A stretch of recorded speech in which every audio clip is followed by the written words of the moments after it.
Continuación vamos a presentar la charla a modo de curso que lleva por título Un nuevo virus emergente y pandemia global, en el cual vamos a abordar cuestiones sobre este nuevo virus, el SARS-CoV-2, su evolución, la enfermedad que causa, la COVID-19, aspectos de inmunidad, importantes también para entender los diferentes test de apoyo al diagnóstico, y acabaremos sobre todo con variabilidad viral y las estrategias en desarrollo en la carrera por la vacuna, entre otros aspectos. El esquema de esta charla constará de los siguientes puntos. Un nuevo virus emerge, donde veremos cómo a partir de neumonías graves de etiología desconocidas se lleva al descubrimiento de este nuevo virus. Hablaremos de aspectos virológicos, de la epidemiología de la COVID-19, los cuales nos ayudarán, estos primeros puntos, a entender el porqué de las acciones preventivas y los protocolos de seguridad que están asociados con las vías de transmisión de este virus. Abordaremos aspectos clínicos de la COVID-19, la virología, desde el punto de vista de la evolución de los diferentes variantes, diferentes linajes de SARS-CoV-2 que se están ahora mismo emergiendo en todo el planeta, aspectos sobre la inmunidad, diseños de vacuna, las estrategias que se llevan a cabo para intentar conseguir precisamente esta inmunidad. Hablaremos de los fármacos que se están ensayando, los tratamientos, sobre todo para apaciguar y controlar la sintomatología, ya que ninguno de ellos por el momento es un antiviral propiamente dicho para este virus SARS-CoV-2. Pruebas diagnósticas, que son de test de apoyo diagnóstico para entenderlas, cómo funcionan, su utilidad y sus limitaciones. Y acabaremos con un punto dedicado a la problemática, al reto de la época actual en la que vivimos, que son los virus emergentes y la importancia de estar preparados. Un nuevo virus emerge. Finales del año 2019, en particular, en concreto el 30 de diciembre, las autoridades chinas declararon un clúster, un grupo de pacientes, de personas que mostraban una neumonía de etiología desconocida, un poco particular. De hecho, el 7 de enero de 2020 ya los mismos científicos, las mismas autoridades declararon que habían señalado un nuevo virus que se asociaba con los cuadros y con la etiología de esta neumonía. Aquí podemos ver en la imagen una muestra de microscopía electrónica de tejido de las vías respiratorias, donde podemos encontrar las partículas virales, los viriones, en algunos agregados, en algunos clústeres, conocemos un aumento. Podemos ver la morfología, el diámetro aproximado de 110-140 nanómetros de diámetro. Con el interior vemos que tenemos las estructuras propias de una nucleocápside de un coronavirus y el halo externo que forma la proteína de superficie viral, la proteína S, con este halo que recuerda al halo solar, que es el que da el nombre a esta familia viral. Lógicamente, por aspectos morfológicos, por identificar la morfología de un virus, no podemos clasificarlo directamente, tenemos que ir a hacer taxonomía viral y para eso tenemos que identificar la secuencia. De estos pacientes, en este caso se muestran 3, se llegó a hacer de 5 pacientes distintos, se obtuvieron secuencias que correspondían con un nuevo virus que por homología de secuencia pertenecía a la familia de los coronavirus y estaban muy emparentados filogenéticamente con un 75% de homología con el virus SARS, el coronavirus SARS del año 2002-2003. De hecho, este virus primeramente se denominó nuevo coronavirus del año 2019 o el nuevo coronavirus asociado a las neumonías o el coronavirus de Wuhan. El nombre de SARS-CoV-2 fue dado posteriormente por el organismo internacional, por la Comisión Internacional de Taxonomía Viral. Por lo tanto, tenemos una nueva secuencia viral de un nuevo virus que aparece en muestras de pacientes que sufren un cuadro grave de neumonía de etiología desconocida y que este virus pues, genera o se asemeja a los cuadros que genera el SARS-CoV. Cuando se analiza la secuencia, vemos que tiene aproximadamente 29.903 pares de bases, con diferentes marcos de lectura que dan posibilidad de expresión a proteínas no estructurales, proteínas claves que se utilizan también en los diagnósticos, como la polimerasa dependiente de ARN de este virus, y después proteínas estructurales, como la proteína S, que forma esos trímeros, la proteína M y M, que es necesario para que se forme la bicapa lipídica, y la proteína N del nucleocápside que se une a la hebra de RNA positivo dentro del genoma, en el interior del virión, para darle estabilidad. Comparando esta secuencia con coronavirus conocidos, tanto humanos como de especie animal, si es un virus que ahora veremos de origen animal, se encuentra una homología bastante grande de un 96% de similitud con la secuencia de un virus de murciélago, de la cepa BAT-CoV TAPC13. Sin embargo, esta cepa, para su secuencia de la proteína, el genoma que codifica para la proteína S, no presenta homología con la secuencia de este virus. Por lo tanto, quiere decir que debe haber una recombinación o deben proceder secuencias de otros virus, ¿no? Comparando sus enzimas claves, como la polimerasa dependiente de ARN viral, ese es un virus ARN del coronavirus, pues tiene una similitud superior al 90%, y lo mismo ocurre con la proteína S. Haciendo filogenia y estudios, aún no se ha encontrado ese coronavirus intermedio que ha podido ayudar a la recombinación, y se cree que puede haber un evento que ocurrió hace unos 40-70 años en el propio murciélago, digamos el animal original de este reservorio en la naturaleza, donde se pudo generar ya esta especie y que ahora saltó al hombre pues, recientemente, como estamos sufriendo en este mismo momento con la pandemia mundial de la COVID-19. Desde el punto de vista de los eventos principales o que han ocurrido rápidamente desde que el 31 de diciembre se da a conocer los 27 casos de neumonía de etiología desconocida, podemos decir o resaltar pues, que el 8 de enero las autoridades chinas, los científicos chinos, pues, declaran pues, que han aislado un nuevo virus. Previamente habían aislado tejido y células infectadas. El 10 de enero liberan la secuencia genómica gratuitamente a la OMS. Esto permite el desarrollo de test a nivel mundial de varias empresas para poder hacer diagnósticos y empezar a controlar los brotes incipientes y esta pandemia.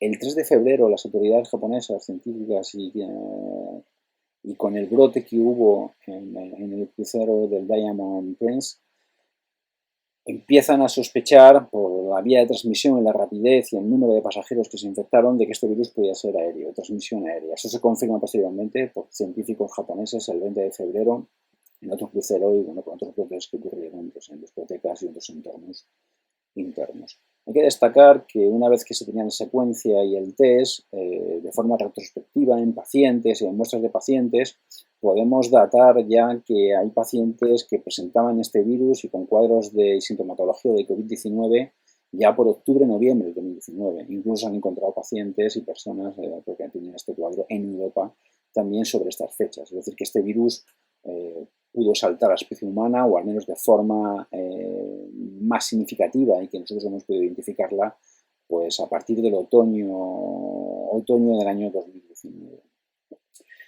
El número de casos que aumenta y va progresando hace que la OMS el 11 de marzo declare a la COVID como una enfermedad de tipo pandémico, la infección, y por lo tanto es un problema de salud público mayor, como veremos más adelante. Desde el punto de vista de aspectos de la virología, el SARS-CoV-2, creo que es justo que ha empezado a recordar a June Almeida, esta científica, en el año 63-64, con técnicas que ella misma desarrolló para microscopía electrónica para el estudio de virus y diagnóstico de enfermedades por virus, identificó el primer coronavirus, digamos, desde el punto de vista morfológico, con una imagen al microscopio electrónico. Y ella fue, con su equipo de investigación, la que dio el nombre a esta familia de virus, ya que observando la morfología tiene un halo externo, está formado y constituido por los peplómeros, los trímeros de la proteína S, que recordaba las proyecciones de la era solar, ¿no? Ahí viene en latín el nombre de corona, de la corona solar, que dio nombre a estos coronavirus. Efectivamente, este virus SARS-CoV-2 forma parte del orden de los nidovirales, de la suborden de los Coronavirinae y de la subfamilia y el género de los betacoronavirus. Es un virus de cadena ARN positiva, es una única cadena.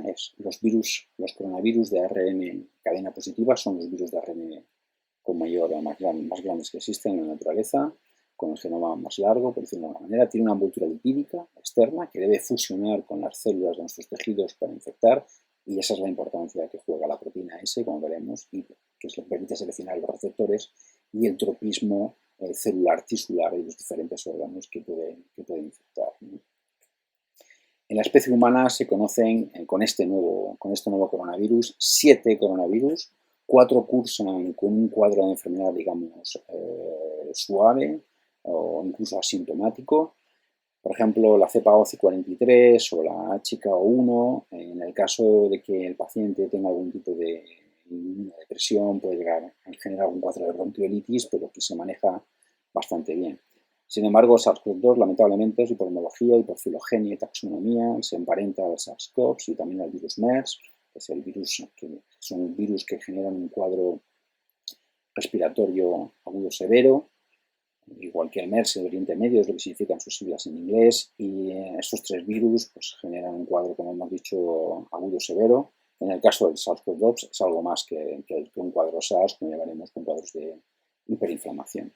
Todos los coronavirus que afectan a la especie humana, la mayoría de los coronavirus también en la naturaleza, su origen, el hospedador natural es un animal. Curiosamente, los de tipo SARS, el hospedador natural es un murciélago. SARS-CoV asaltó a la especie humana en recombinación con un coronavirus de civeta, una especie de mapache. El MERS saltó por recombinación en camélidos, en dromedarios.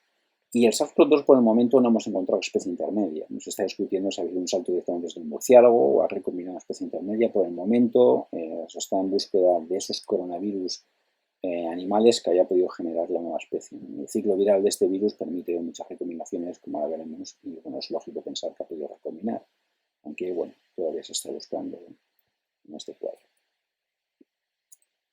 El ciclo de infección del SARS-CoV-2 se inicia cuando la proteína S, que forma estos trímeros, estos peprómeros, ese aspecto de halo solar, con una solar en la microscopía electrónica, reconoce un receptor principal que es el receptor AC2, que no es que la enzima conversora de angiotensina de tipo 2. Una vez que se une este receptor, será mediado por metaloproteinasas, como veremos ahora un poco más adelante. El virus fusiona en endosomas, su membrana, con membranas de nuestras células, de nuestros tejidos, se incorpora al genoma en forma de ARN con enzimas que ya posee en el interior. Y se inicia lo que es el proceso de traducción, es decir, lo primero que hace el virus es de su propio genoma, su propia hebra, que es una polaridad positiva, funciona a modo de ARN mensajero, sintetizar proteínas. Estas proteínas van a generar unas factorías virales internas que le permite estar al abrigo de factores de restricción internocelulares. Y ahí se producen dos efectos. Por un lado, lo que es la transcripción, es decir, de la hebra de RNA positivo se van a generar fragmentos negativos que van a servir de molde para copiarse y replicarse y generar más hebras de ARN positivo. Tanto genoma completo, una única hebra, monocadena, pero la transcripción también ocurre de forma segmentada.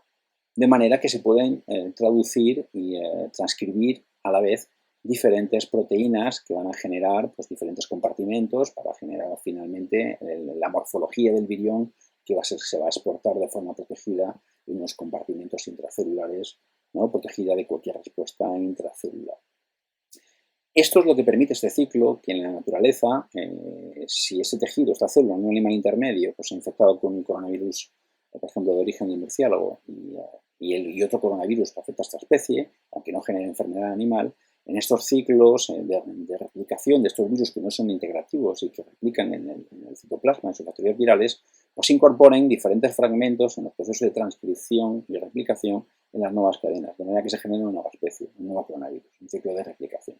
Aquí también se gana función, es decir, si hay un virus que no tiene una secuencia de proteína S capaz de reconocer al receptor AC2 en nuestras células, se recombina con otro virus que sí lo tiene, el nuevo virión, que a la nueva especie que aparece, va a infectar y es al salto de especie, va a producirse una zoonosis y va a poder infectar nuestros tejidos, nuestras células. Como es un virus respiratorio, la vía principal va a ser el tracto respiratorio superior, también la conjuntiva, como lo veremos, y en este caso, además, como ya veremos, es un virus aéreo que se transmite por aerosol.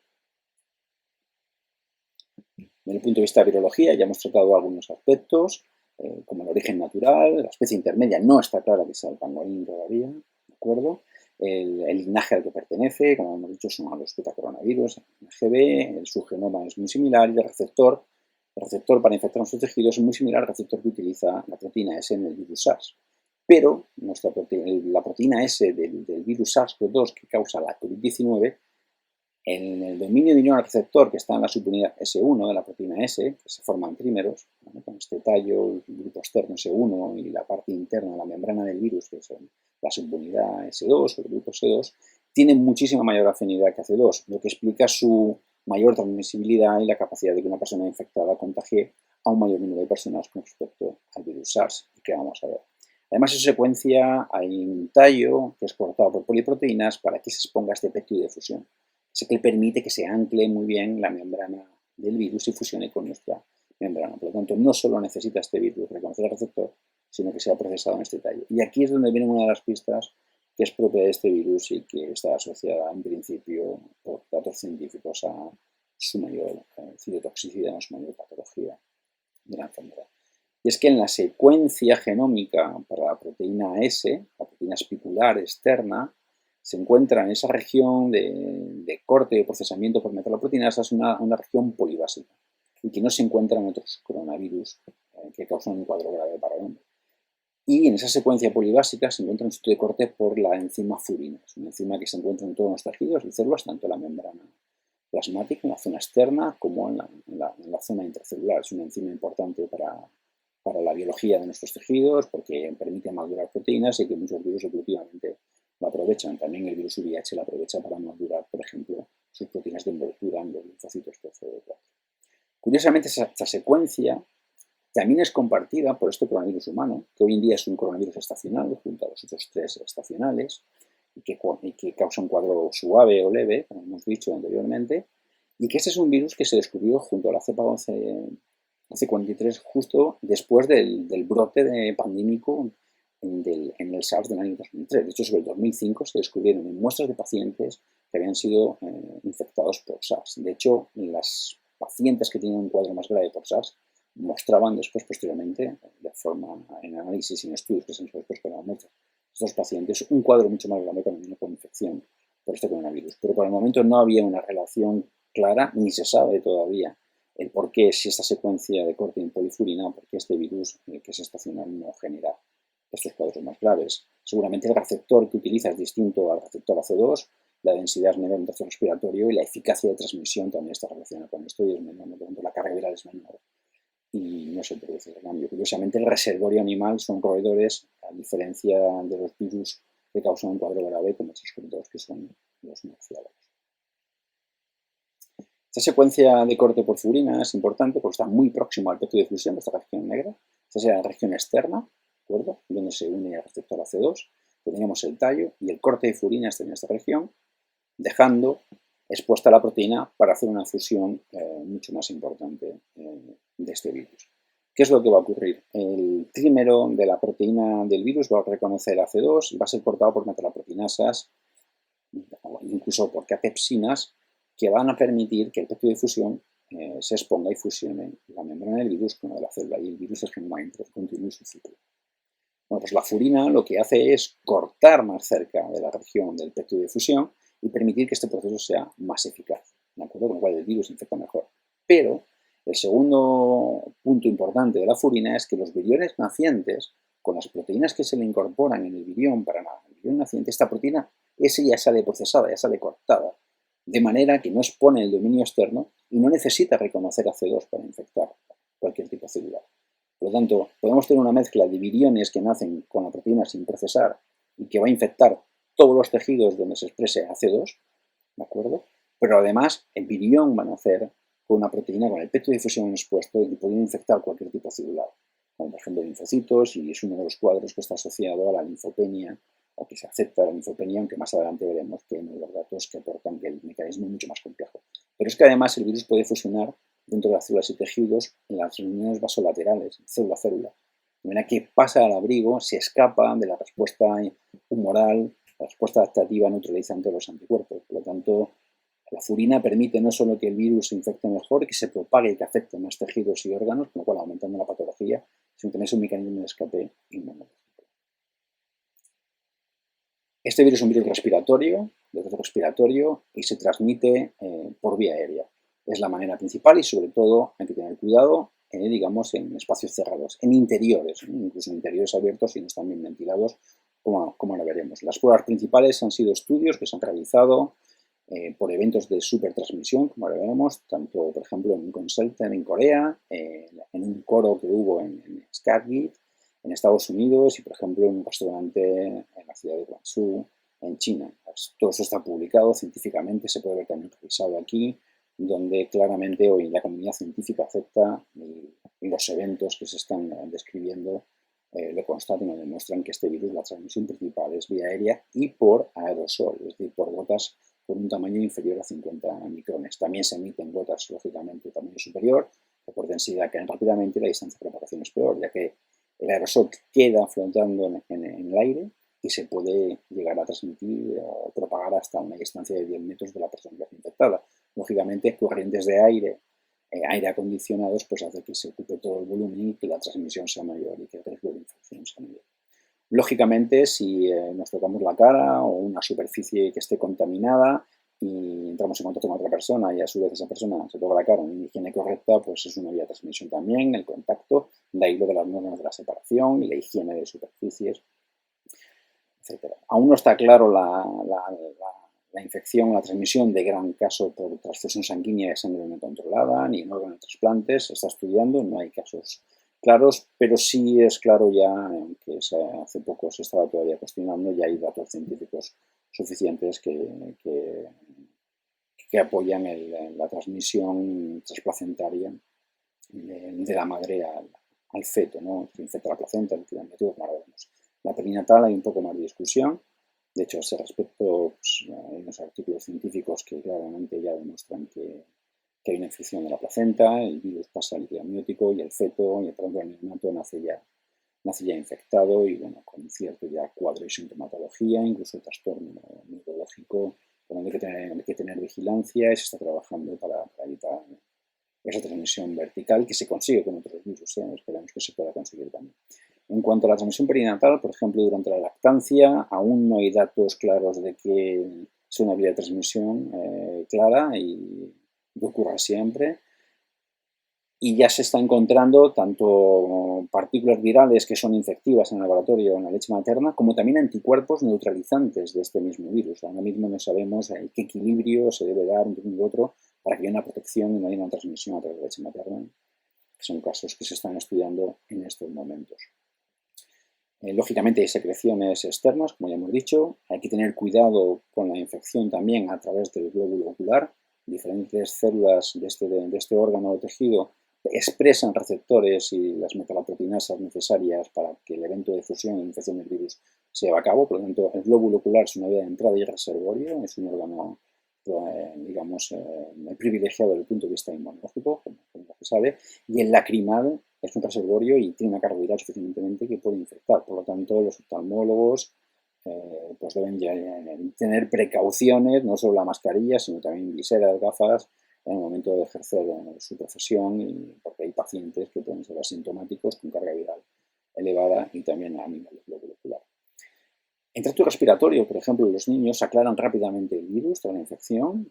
A cabo de 5 o 10 días pueden ser en pruebas diagnósticas completamente negativos, han aclarado el virus del tracto respiratorio, pasando a ser el tracto gastrointestinal, un reservorio principal y excretando fácilmente el virus a través de las heces o a través de la orina. Este virus es infectivo, por lo tanto hay que tener cuidado en el caso de los niños con la higiene y con la transmisión oral fecal que se ha descrito, de tener en cuenta, y también eso es importante porque la dinámica del virus en el caso de los niños puede hacer que los niños van a cursar con un cuadro prácticamente sin síntomas, sintomatología leve. Eso no quiere decir que no haya también cuadros graves, pero en un porcentaje muy bajo, afortunadamente para todos, en el caso de los niños.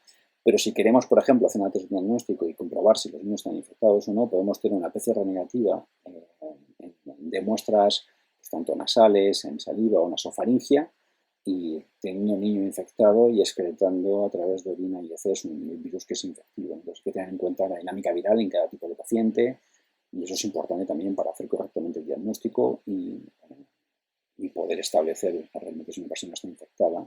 Bueno, en adultos también, en casos con sintomatología severa COVID-19, el virus excreta en heces y es infectivo. Eso está claramente ya descrito.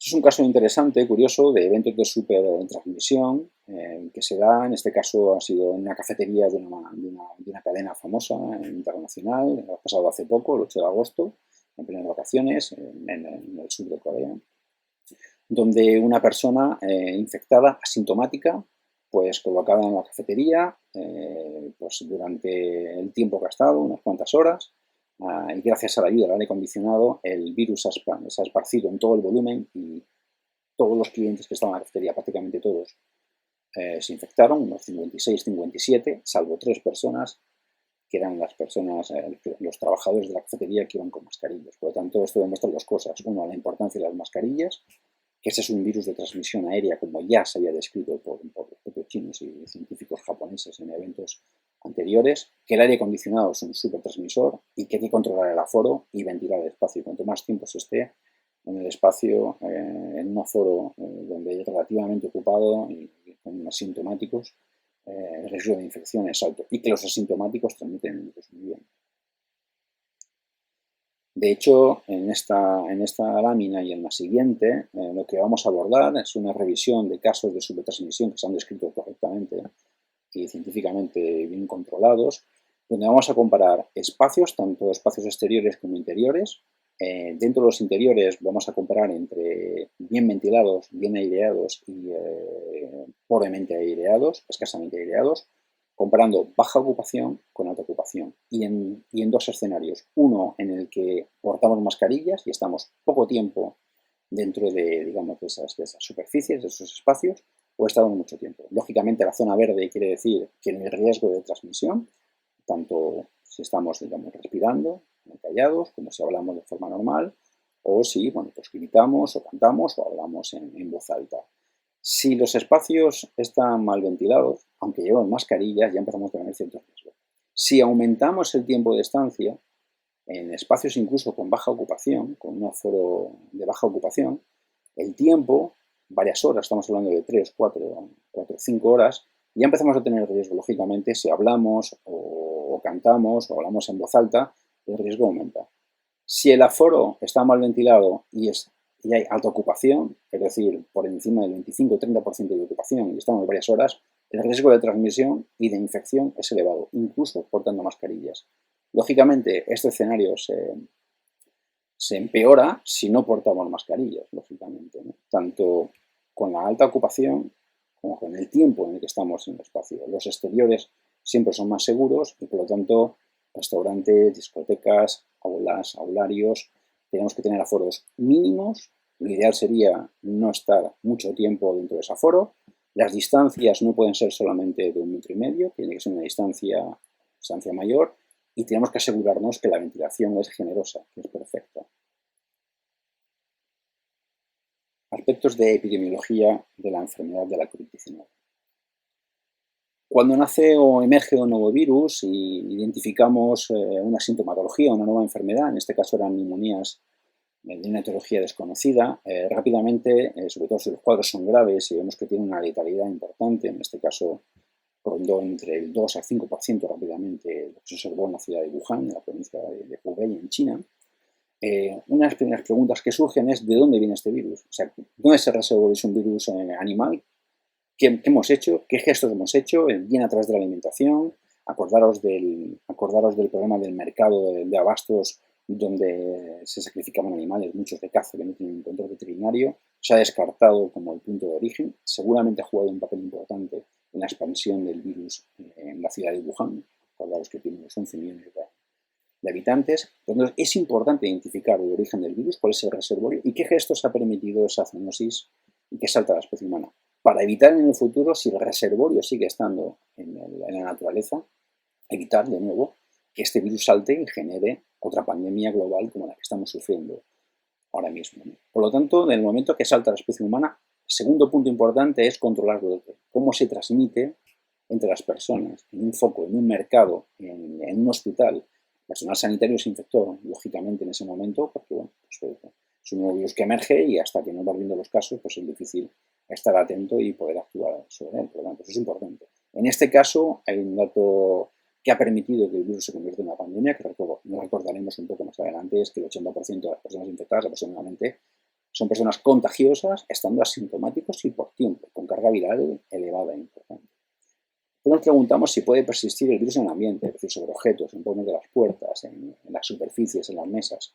¿Y por cuánto tiempo? Eso es importante para mantener la higiene, para saber si nos podemos contagiar o no. Por ejemplo, el SARS estaba de 9 a 24 horas. No, pues para este virus, el SARS-CoV-2, hemos visto que puede aguantar hasta 9 días, ¿no? Muta y con qué rapidez.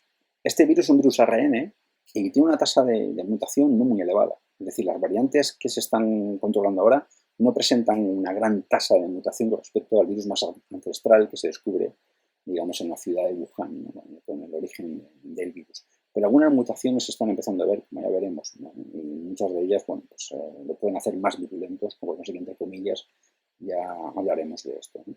El periodo de incubación, desde que una persona se infecta hasta que la carga viral la podemos detectar, independientemente de que tenga síntoma o no. El promedio que vemos es sobre 3-7 días en muchas personas, pero hay otro grupo de personas, digamos, desde el punto de vista, si hablamos de la PCR, el diagnóstico, que positivizan a partir de 14 días, otras 24.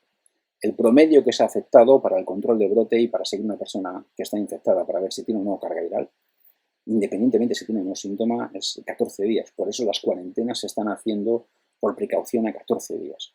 Bajar las cuarentenas de 14 días solo es conveniente si el control de la transmisión del virus comunitario es exhaustivo y es exquisito. Es decir, nosotros nos adelantamos al virus. Si tenemos el virus fuera de control y no sabemos cuánta población está infectada y teniendo en cuenta los asintomáticos, bajar de 14 días sin tener otra medida es no controlar brote y incipiente y no trazar bien correctamente a los contactos. Lo mismo ocurre si solo trazamos a 48 horas.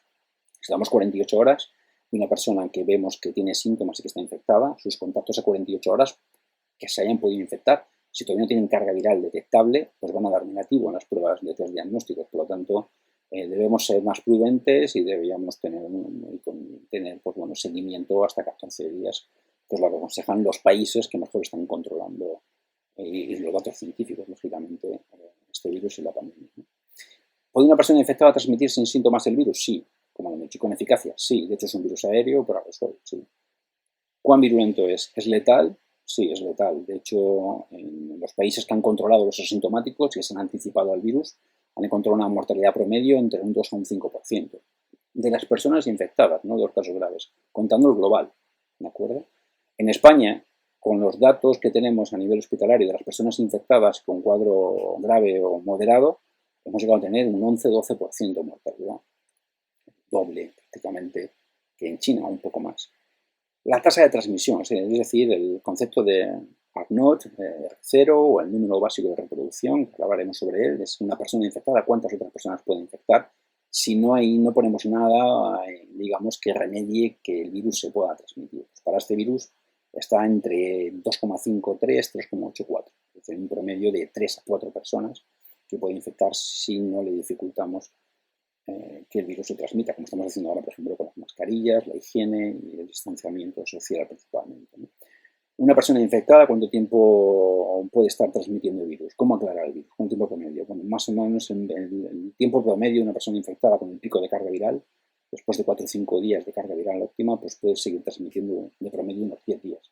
Pero, por ejemplo, los asintomáticos pueden transmitir incluso entre 26 a 60 días. Ha llegado a describir incluso en Corea del Sur, ¿no? Ya hemos hablado del mecanismo de infección, que le va a dar el tropismo y, por lo tanto, la patología asociada a los diferentes órganos que infecta. Y, bueno, fármacos y vacunas, pues a día de hoy, entre 5 y 18 meses desde hoy, seguramente vamos a tener que estar esperando para tener vacunas eficaces y fármacos antirretrovirales, pero esto es una estimación. Ojalá sea antes, pero ya os digo que esto por el momento es una estimación. Me gustaría hacer una incidencia sobre el valor de la tasa de transmisión o el número de reproducción básico, que es importante, que es una propiedad intrínseca del virus, tiene que ver con el virus. Si este valor se calcula rápidamente en el momento que emerge un nuevo virus, porque nos permite saber a qué nos vamos a enfrentar. Si tenemos un virus respiratorio y que tiene una tasa de transmisión de 2, es decir, si ponemos en este ejemplo aquí, una persona infectada, en la primera generación infecta 2 más. Cada una de ellas infecta 2 más. Y cada una de ellas a 2 más. Por lo tanto, en 3 generaciones, de la primera persona infectada, conseguimos 8 personas infectadas. Este virus tiene una tasa de transmisión sobre 4. En 10 generaciones, si no ponemos promedio, ninguna barrera, tenemos más de 1 millón de personas infectadas. El 80% de las personas infectadas no muestran síntomas y no las estamos buscando. Y pueden transmitir virus y por tiempo. Por lo tanto, una tasa de mortalidad entre el 2 al 5%, como se ve en China, en España el 20%, y con esta capacidad de transmisión hay que actuar rápidamente. Hay que poner las medidas de control epidemiológico las mejores posibles, hay que proteger a nuestros hospitales, hay que dotar de los mejores medios, porque los hospitales no solo se ocupan de esta pandemia, se ocupan lógicamente de todo tipo de enfermedad y no puede ser que el personal sanitario se enfrente a ese tipo de virus con medios escasos y sin un apoyo fuerte de coordinación y cooperación en los diferentes estamentos de la sociedad. Lógicamente, el impacto económico que estamos viendo pues, es importante en el momento que tenemos que confinar y no actuamos. Si vacunamos, y aquí podemos conseguir la inmunidad grupal vacunando, sin vacuna con este virus que es poco inmunogénico y para el cual a nosotros nos cuesta desarrollar inmunidad, se pierde rápidamente, como ya veremos, sin vacuna no podemos conseguir la inmunidad de grupo, la inmunidad del rebaño, como se está hablando. Además, es un concepto que nace en el contexto del desarrollo de vacunas y se entenderá muy bien este ejemplo. Si una persona infecta a 5 personas y yo previamente tengo a la población vacunada de una vacuna, el riesgo lo bajo prácticamente que una persona se infecte a otra. Por lo tanto, el resto del grupo está protegido. Las vacunaciones son fundamentales, las mascarillas, las distancias, lo que estamos haciendo, ¿no? El control de brote, el identificar a una persona, aislarla, hacer una cuarentena para evitar que esa persona pueda transmitir en diferentes generaciones. Este valor es fundamental y hay que actuar desde el momento que se tiene este tipo de parámetros. Cuando nos dicen que es un virus SARS, que es respiratorio de transmisión aérea, no hay duda, no podemos compararlo con otro tipo de virus. Está clarísimamente indicado el cuadro al cual nos vamos a enfrentar desde el punto de vista epidemiológico y virológico. Desde el punto de vista de la epidemia, comparando la COVID-19 con SARS y con MERS, curiosamente con SARS, también aparece sobre los meses de noviembre, cercanos a fin de año, 2002, también en una ciudad china.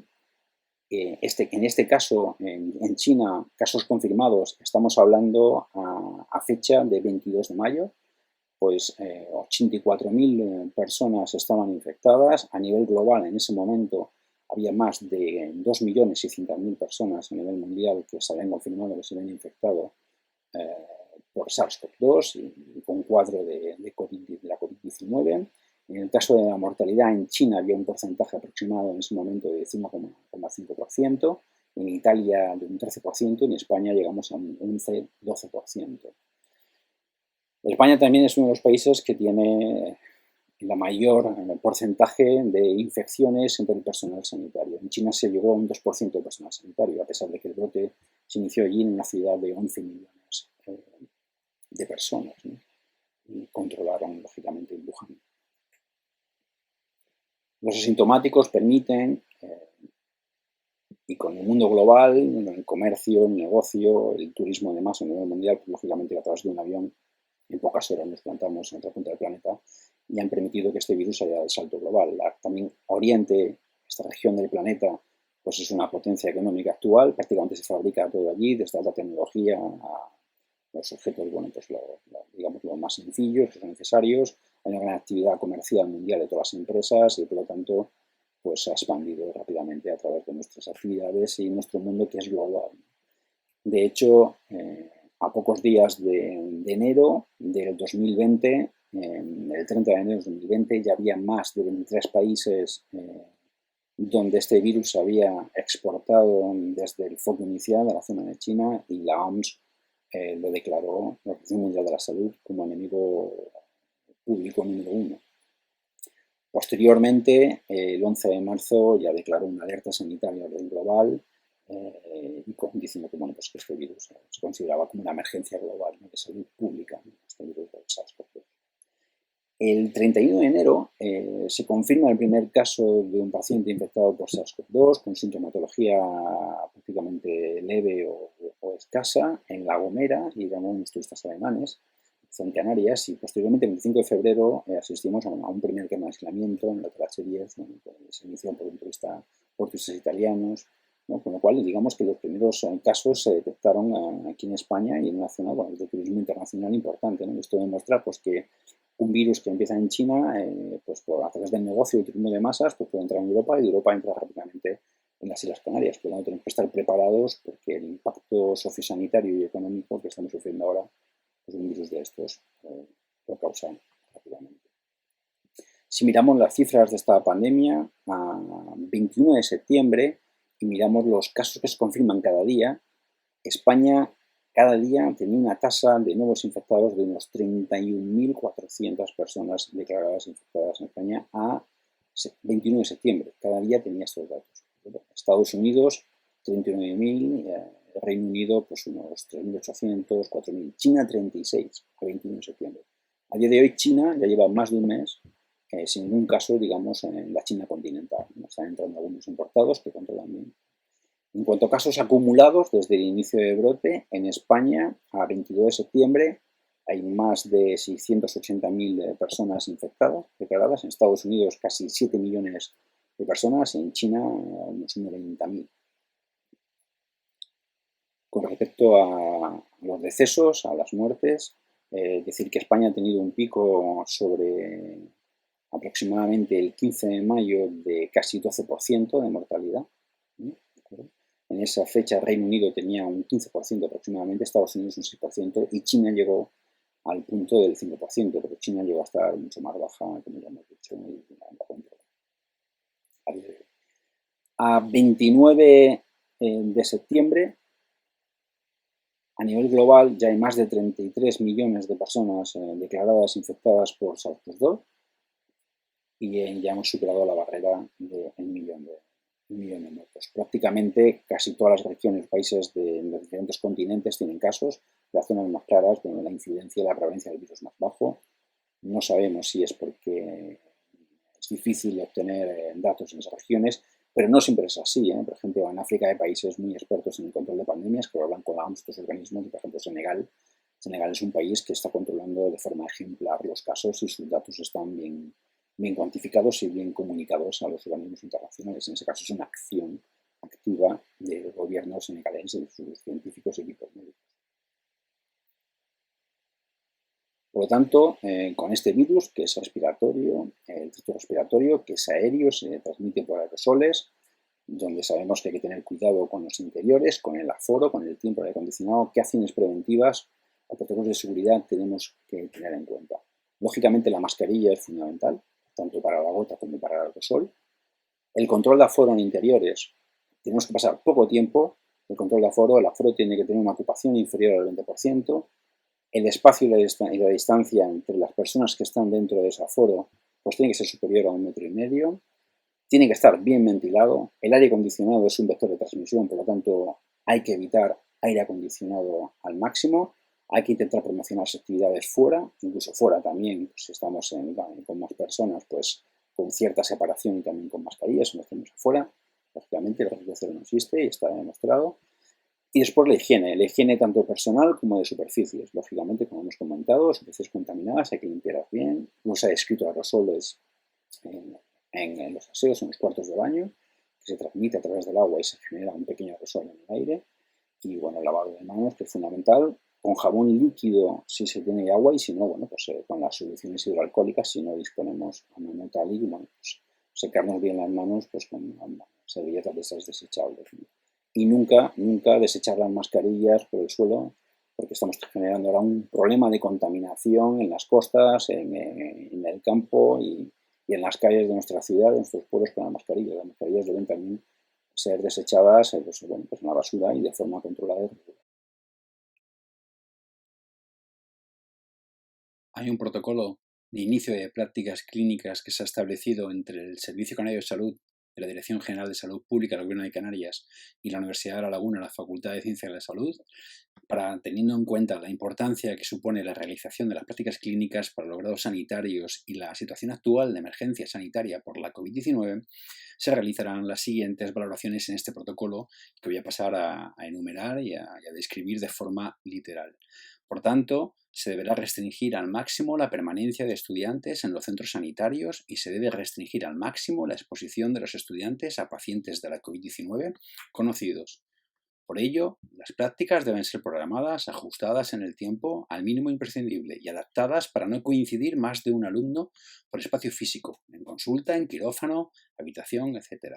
Cada profesor asociado o tutor externo tendrá asignado un alumno como máximo.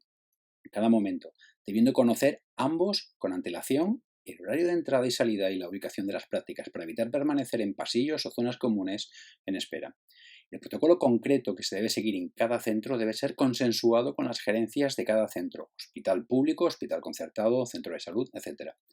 Solo se admitirá un estudiante por espacio físico, sea en la consulta, en el quirófano, en la habitación. no pudiendo reunirse en ningún momento, incluyendo entrada, salida o descanso del centro de salud, más de un estudiante. La entrada al centro sanitario será escalonada y manteniendo la distancia de seguridad, 1,5 metros, en todo momento mientras se permanezca en el centro sanitario. Si la tarea a realizar por el alumno es incompatible con esta distancia, por ejemplo, durante una intervención quirúrgica, si forma parte del equipo de ayudantes o durante la exploración de un paciente, se programará de modo que la duración de esta tarea sea la mínima imprescindible para alcanzar el objetivo docente. El estudiante irá perfectamente identificado, con la tarjeta identificativa colocada de forma externa, visible, todo el tiempo que permanezca en el centro.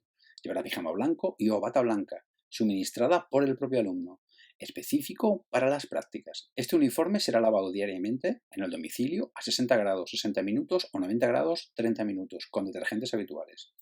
Llevará calzado específico para las prácticas, tipo sueco o similar, que será limpiado cuando tenga suciedad visible, agua y jabón. Llevará en todo momento mascarilla quirúrgica, proporcionada por el centro, salvo que sea necesario un nivel superior de protección, en cuyo caso utilizará el mismo equipo de protección que el tutor asignado y proporcionado por el centro. Si la práctica es en quirófano, el centro le suministrará pijama quirúrgico, mascarilla quirúrgica, gorro quirúrgico, calzas, cubrezapatos y, en caso de acceder al espacio estéril de la intervención, también bata estéril y guantes estériles. Solamente se acudirá a sesiones clínicas o docentes que se consideren de interés para el alumno, si hay posibilidades de realizarla en línea y de suministrarla a los alumnos el enlace para que puedan asistir virtualmente a la misma desde casa, desde alguna aula que se habilite para tal fin en la Universidad de La Laguna. Los alumnos deberán haber recibido formación previa en las medidas de prevención y control de la transmisión de enfermedades de transmisión por gota, en este caso tanto aerosoles como por gota de tamaño superior a los 50 micrones y por contacto. Esta formación puede haberse realizado en cursos anteriores. La Universidad de La Laguna proporcionará acceso a material formativo en línea donde se disponga de información actualizada sobre las medidas generales de prevención de la transmisión del virus SARS-CoV-2, signos y síntomas de alarma por sospecha de la COVID-19. ¿Qué hacer en caso de desarrollar sintomatología? Remitiendo a páginas oficiales del Ministerio de Sanidad. Se valorará si hay disponibilidad, de común acuerdo con los servicios de medicina preventiva de los centros sanitarios implicados, la elaboración de un material específico en línea sobre la COVID-19 para los alumnos. Se entregará por vía electrónica a cada alumno antes del inicio de las prácticas un documento informativo que resuma la información mencionada en el punto 14 de este protocolo y se mencione que en caso de presentar signos o síntomas sospechosos de la COVID-19, que no acude a realizar las prácticas. Y en caso de que el alumno desarrolle signos o síntomas sospechosos de la COVID-19, durante la realización de las prácticas debe abandonar el centro sanitario lo antes posible, dirigirse a su domicilio en medio de transporte privado o solicitar transporte a sus convivientes, autoaislarse en su domicilio y ponerse en contacto con el teléfono que se indica en este mismo protocolo a continuación. Por último, se recomendará a los alumnos y profesores asociados, tutores, externos, que se descarguen la aplicación Radar COVID, si bien el Bluetooth debe estar desactivado cuando se expongan con medidas de protección a un paciente de la COVID-19 previamente conocido. Este tipo de exposiciones deberá evitarse al máximo para los estudiantes.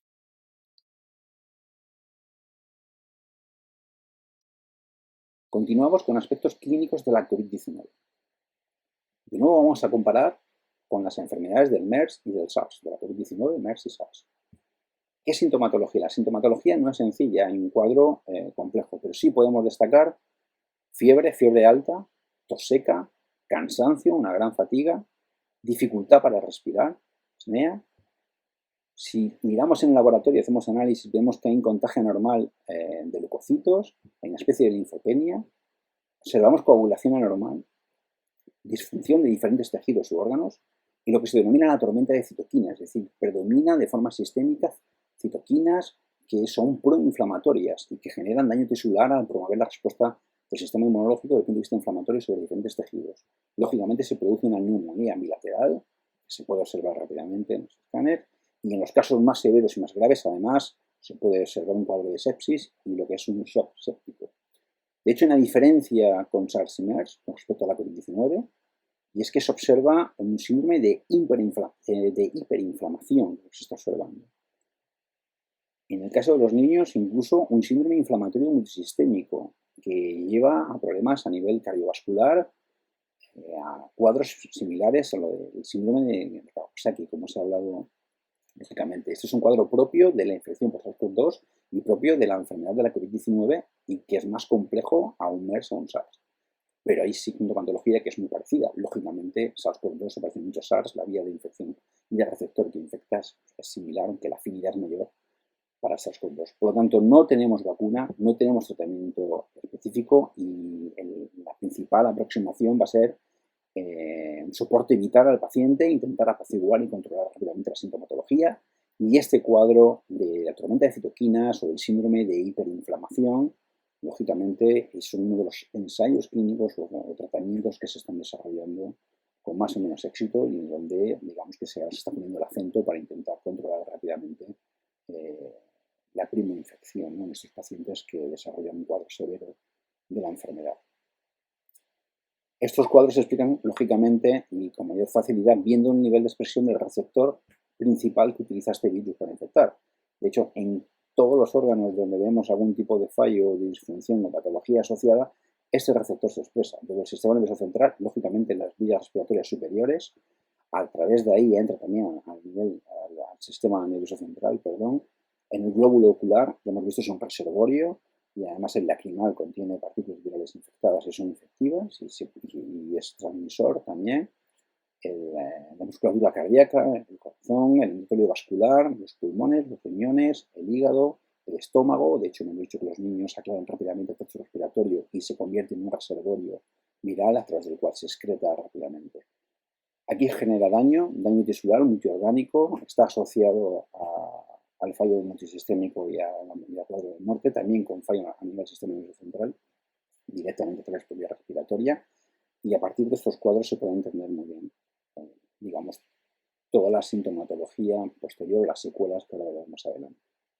Es importante tener en cuenta en el momento que un paciente se infecta, en el periodo de incubación, a que inicie o no la sintomatología. En este cuadro vamos a poner el punto de sintomatología, pero ahora clarificaremos con la carga viral. Esto es importante también en el momento de entender qué prueba diagnóstica utilizamos, la utilidad de la misma y en función de la sintomatología como estamos, ya que las pruebas diagnósticas realmente no dicen que un paciente tenga la COVID.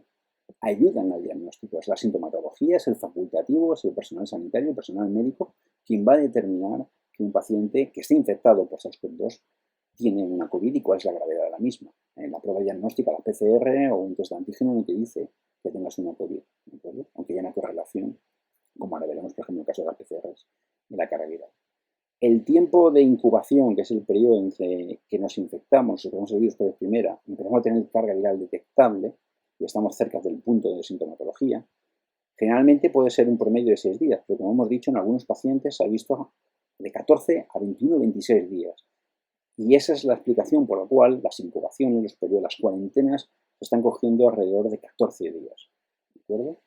Una vez que la carga viral, pasado este periodo, entre que la carga viral empieza a ser detectable y tenemos el punto donde la sintomatología empieza a ser clara, los síntomas que hemos mostrado, pueden pasar 2, 3, 4 días de promedio. Y a partir de este momento la carga viral es más elevada. La carga viral va a ser elevada en el organismo, en el tracto respiratorio y los tejidos, pero principalmente en el tracto respiratorio, tanto superior como inferior, tiene un promedio de 5 días. A partir de 5 días la carga viral va bajando, no coincide directamente con la pérdida de sintomatología, pero sí que es verdad que en los pacientes con sintomatología grave, la carga viral sí que está relacionada con el cuadro de sintomatología. ¿Y por qué digo esto? Porque acordaros que un 80% de las personas que se infectan no muestran síntomas. Por lo tanto, vamos a tener esta curva de carga viral exactamente igual o muy similar y no tenemos sintomatología, ¿vale? Pero en el caso de pacientes que están con ingreso hospitalario, ya sea en UCI o en habitación de aislamiento, sí que se ha visto rápidamente que en el momento que aclaramos virus, que vamos eliminando el virus del organismo, la sintomatología va mejorando. Podemos tener un aclaramiento viral de hasta unos 10 días. A partir de aquí, entramos en lo que se llama la etapa de posinfección, donde el paciente puede tener sintomatología leve o ya prácticamente no mostrar sintomatología y nuestros test diagnósticos, por ejemplo, de PCR, para buscar genomas, siguen dando positivos. ¿Vale? Eso no es un falso positivo. Eso quiere decir que el test es muy sensible, hemos carga viral, la persona sigue estando infectada, pero ya no es contagiosa, ya no transmite. Y se está curando, se está recuperando. ¿De acuerdo? Por lo tanto, es importante tener en mente esta curva y saber interpretar los test diagnósticos. Venimos, no hay que olvidar, de una persona con síntomas y que ha sido ingresada, por lo tanto estamos intentando que se recupere. El problema de dónde viene cuando queremos trazar o hacer test de control de brote o de transmisión del virus comunitaria. Si no tenemos en cuenta la carga viral, la dinámica del virus en los pacientes, sobre todo en los asintomáticos, vamos a interpretar mal y sobre todo si el uso del test no es el adecuado. Respecto a la carga viral, como hemos dicho, tanto los sintomáticos como los asintomáticos tienen una carga viral muy similar, muy parecida. Ha sido descrito, es independiente de la sintomatología, en este caso, entre asintomáticos y sintomáticos. Este es un virus respiratorio que muestra la mayor carga viral en el tracto respiratorio superior, muy por encima o comparable a otros virus sincitiales o enterorrinovirus y superior a los virus de influenza. Por lo tanto, es un virus que se va a transmitir muy bien. Tiene una carga viral elevada, es un virus que se transmite además por el sol y tiene una gran afinidad por el receptor AC2, que se expresa muy bien en las vías respiratorias, en el glóbulo ocular, tanto en la vía respiratoria del tracto superior como en el tracto inferior, en el epitelio pulmonar. ¿De acuerdo? Es un virus de transmisión muy eficaz. En humano tiene un valor de R, valor básico de transmisión 3-4, como hemos comentado anteriormente. En los niños, la carga viral en el tracto respiratorio, cuando muestran sintomatología o sintomatología leve o son de la carga viral detectable, es muy parecida a los adultos. En ese momento son igualmente transmisores. ¿Qué ocurre? Que tiene un periodo, una velocidad de aclaramiento mayor. Aún no entendemos por qué. Parece ser que la respuesta inmunológica es más rápida, el control de la inflamación primera, que es importante para iniciar la respuesta adaptativa de aclaramiento del tracto respiratorio, es muy eficaz en niños, no tanto en adultos. Es una de las cuestiones que se está valorando en función de datos científicos. ¿De acuerdo? Entonces, lógicamente eso se ha declarado y se ha demostrado. Y de hecho, lo que se ha visto es que los niños cuando se abren las escuelas, en las aulas, en los confinamientos, se infectan mejor y transmiten mejor el virus que en espacios externos. No quiere decir que tengan un cuadro de la COVID-19 grave, ni siquiera que muestren sintomatología, sino que se infectan bien y transmiten bien. Por lo tanto, el control en colegio, en aula, se debería hacer de forma activa. Los países que quieren controlar el brote lo han hecho. Es decir, no vamos a tener cuadros graves de todo el personal docente, ni de los alumnos, ni alumnado en las escuelas, para darte a entender que hay transmisión en el colegio. Hay que ir a buscarla de forma activa. De hecho, el problema de los asintomáticos es que pueden pasar con un promedio de 26 días, como hemos dicho, transmitiendo virus y siendo infecciosos y pasan desapercibidos. Que son responsables de un incremento en cada generación de hasta un 44% de infecciones nuevas. Y siendo el 80% es lo que ha llevado a que este virus sea una pandemia global, ¿no? Y es lo que ha llevado pues, bueno, al cierre del espacio aéreo y al control para evitar que la pandemia siga circulando con alta incidencia a nivel mundial. Y aquí es donde viene el segundo punto que hay que llevar, que es el impacto o el estrés que genera al sistema de salud, ¿no? O sea, lo debilita, sobre todo si el sistema ya es débil, pues el impacto es mucho mayor, ¿no? A los centros de asistencia primaria o a los centros hospitalarios. Si un 20% aproximadamente de los pacientes que se infectan por el SARS-CoV-2 muestran sintomatología de la COVID-19, van a requerir asistencia sanitaria. Aproximadamente al principio, en la pandemia, en China se determinó primero pues, que un 2% de este 20% tenían casos graves y requería ingreso, aproximadamente el 50% ingreso en UCI y el otro 50% pues, en habitación de aislamiento. ¿Vale? Pero estos cuadros y estas cifras han ido evolucionando, han ido cambiando, mirando diferentes países y cómo cada país ha reaccionado y podemos ver pues, que podemos tener de hasta un 10% de casos graves y un 10% de casos moderados con respecto al 20% de personas que entran con sintomatología. ¿Qué quiere decir esto? Si tenemos una tasa de mortalidad entre un 2,4 a un 5%, según en China, y recordar que en España hemos estado entre el 11 o 12%, quiere decir que necesitamos recursos, medios y anticiparnos. Tenemos que hacer un control de brote comunitario para evitar que rápidamente y a medida que la pandemia va evolucionando sature a nuestros hospitales y los ponga en un punto de estrés de difícil control, que es lo que nos lleva al confinamiento. La sintomatología, la expresión del receptor y los diferentes órganos y tejidos que se infectan por este virus nos lleva también a entender las secuelas a largo plazo que ya se están viendo. Principalmente hay una disfunción olfatoria y gustativa, ¿no? Hay un cuadro de anosmia claramente, Hay un síndrome, como hemos dicho, que es el síndrome de multisistémico inflamatorio que se ve sobre todo en niños, ¿no? Que se está viendo a nivel cardiovascular, hay una especie de síndrome de Kawasaki. En cuadros más graves hay un problema neurológico, pulmonar y cardiovascular también en adultos, no solo en niños.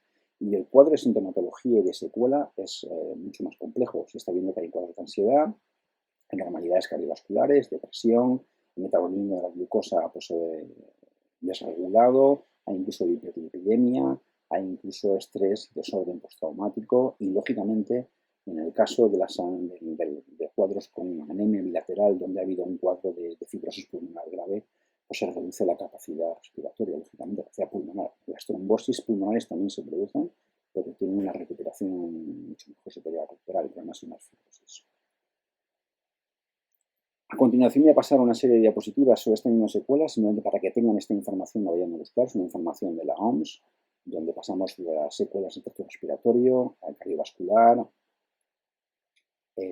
neurológico, neuropsiquiátrico, como hemos dicho, de estrés, de comportamiento, de conducta, son importantes.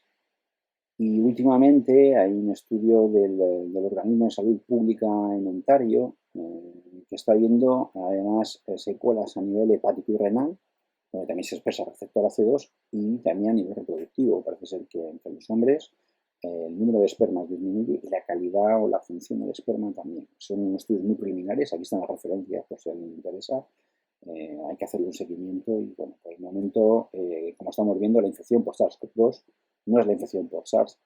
La COVID-19 no es SARS, de ahí que viene su nombre, de la enfermedad por el coronavirus del 2019. No se le puso el nombre de SARS porque es un cuadro mucho más complejo.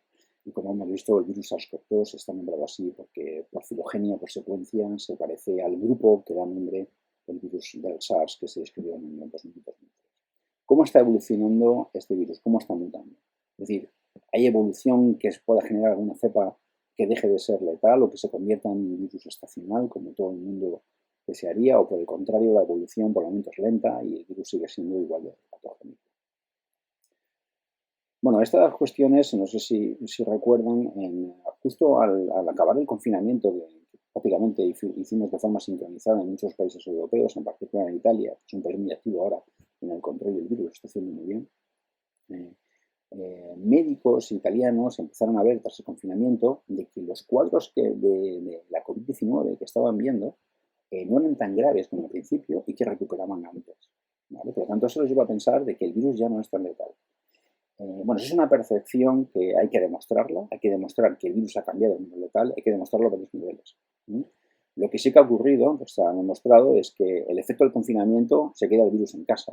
Por lo tanto, el virus ya no circula. Cuando desconfinamos, salimos además todos con mascarilla, concienciados con el distanciamiento social, como se ve aquí en esta imagen de PISA, la higiene, con lo cual, ¿qué ocurre? La carga viral, cuando podemos infectar, es más baja. Y eso, la carga viral está relacionada también con el cuadro, y está demostrado. Por lo tanto, es normal que los cuadros de la COVID-19 que vengan justo después de confinar sean más leves y que haya un menor número de cuadros graves y que la recuperación sea mejor. Porque también, desde el punto de vista médico, hemos aprendido mejor a manejar el cuadro y la sintomatología de la COVID-19.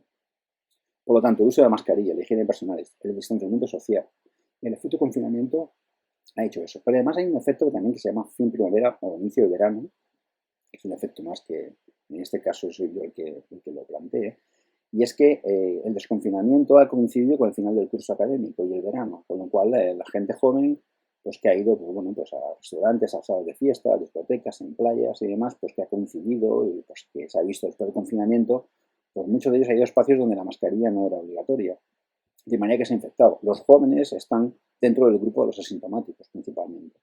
¿Vale? Hay jóvenes que también generan un cuadro de sintomatología. Por lo tanto, el perfil de infectados que está llegando es entre 19 y 40 años, no de personas por encima de 60 años, donde la probabilidad de desarrollar un cuadro de COVID-19 grave y de que tenga un desenlace fatal, pues mucho mayor que en este cuadro de edad. Por lo tanto, ese es el problema, no es que el virus haya cambiado.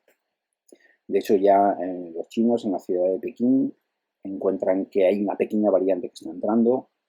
Grupos italianos el 12 de junio publican que el virus no ha cambiado su potencia en patología ni en infección. Se hace un estudio bastante exhaustivo que se publica el 14 de abril principalmente donde se observan variantes de los virus que están circulando y que están variando, sobre todo en la proteína S, de que este virus, incluso en el laboratorio infectando células de tipo B o de 6, es hasta 270 veces más efectivo encontrando diferentes opciones. Hay una mutación clara que se describe por China por primera vez y que está empezando a predominar en Europa, que es la mutación en la proteína S del aminoácido 614. Pasa de un aspartato con el código de letra D, una letra O, aspartato, a una glicina. De hecho, lo que ocurre en el laboratorio cuando aislamos estas cepas, hacemos infección, es que la mutación del aspartato a la glicina hace que el virus sea hasta 10 veces más infectivo en el laboratorio. Esto no quiere decir que desde el punto de vista epidemiológico y de transmisión comunitaria el virus aumente su potencia. Simplemente que en el estudio controlado el virus, al menos estas mutaciones, no hacen que el virus pierda su función. Es decir, que las variantes que estamos viendo por el momento no son menos infectivas. De hecho, un estudio mucho más reciente, donde se ha comparado a nivel global las diferentes variantes y comparando en esta posición, se ha visto que en el inicio en China es la variante, digamos, más ancestral que ha ido predominando en esta posición y que a partir del 22 de febrero emerge esta mutación de forma predominante en Europa.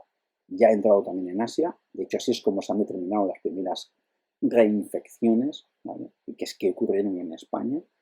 Y a partir de este día, pues bueno, han ido coexistiendo y ahora digamos que pues muchas zonas del planeta la que está predominando, la que, no que predomine, sino que la cepa que en esta posición, las variantes contienen la glicina, la 614. De hecho, cuando vemos uno de los estudios más importantes que se han estudiado cerca de 8.000 secuencias completas de virus en diferentes continentes y países, vemos que el virus muestra variantes en los diferentes genes, tanto estructurales como no estructurales, y que el árbol de variación y de diversificación de los linajes, tanto en Estados Unidos como en Reino Unido, como en China, como en Islandia y en otros países, este trabajo vale la pena verlo, el árbol es muy similar, las variantes son muy similares. Es decir, digamos, el virus no está generando una nueva cepa, las variantes son muy similares y, bueno, vemos algunas pequeñas mutaciones como esta posición, la 614, donde, bueno, pues está predominando la glicina por el aspartato.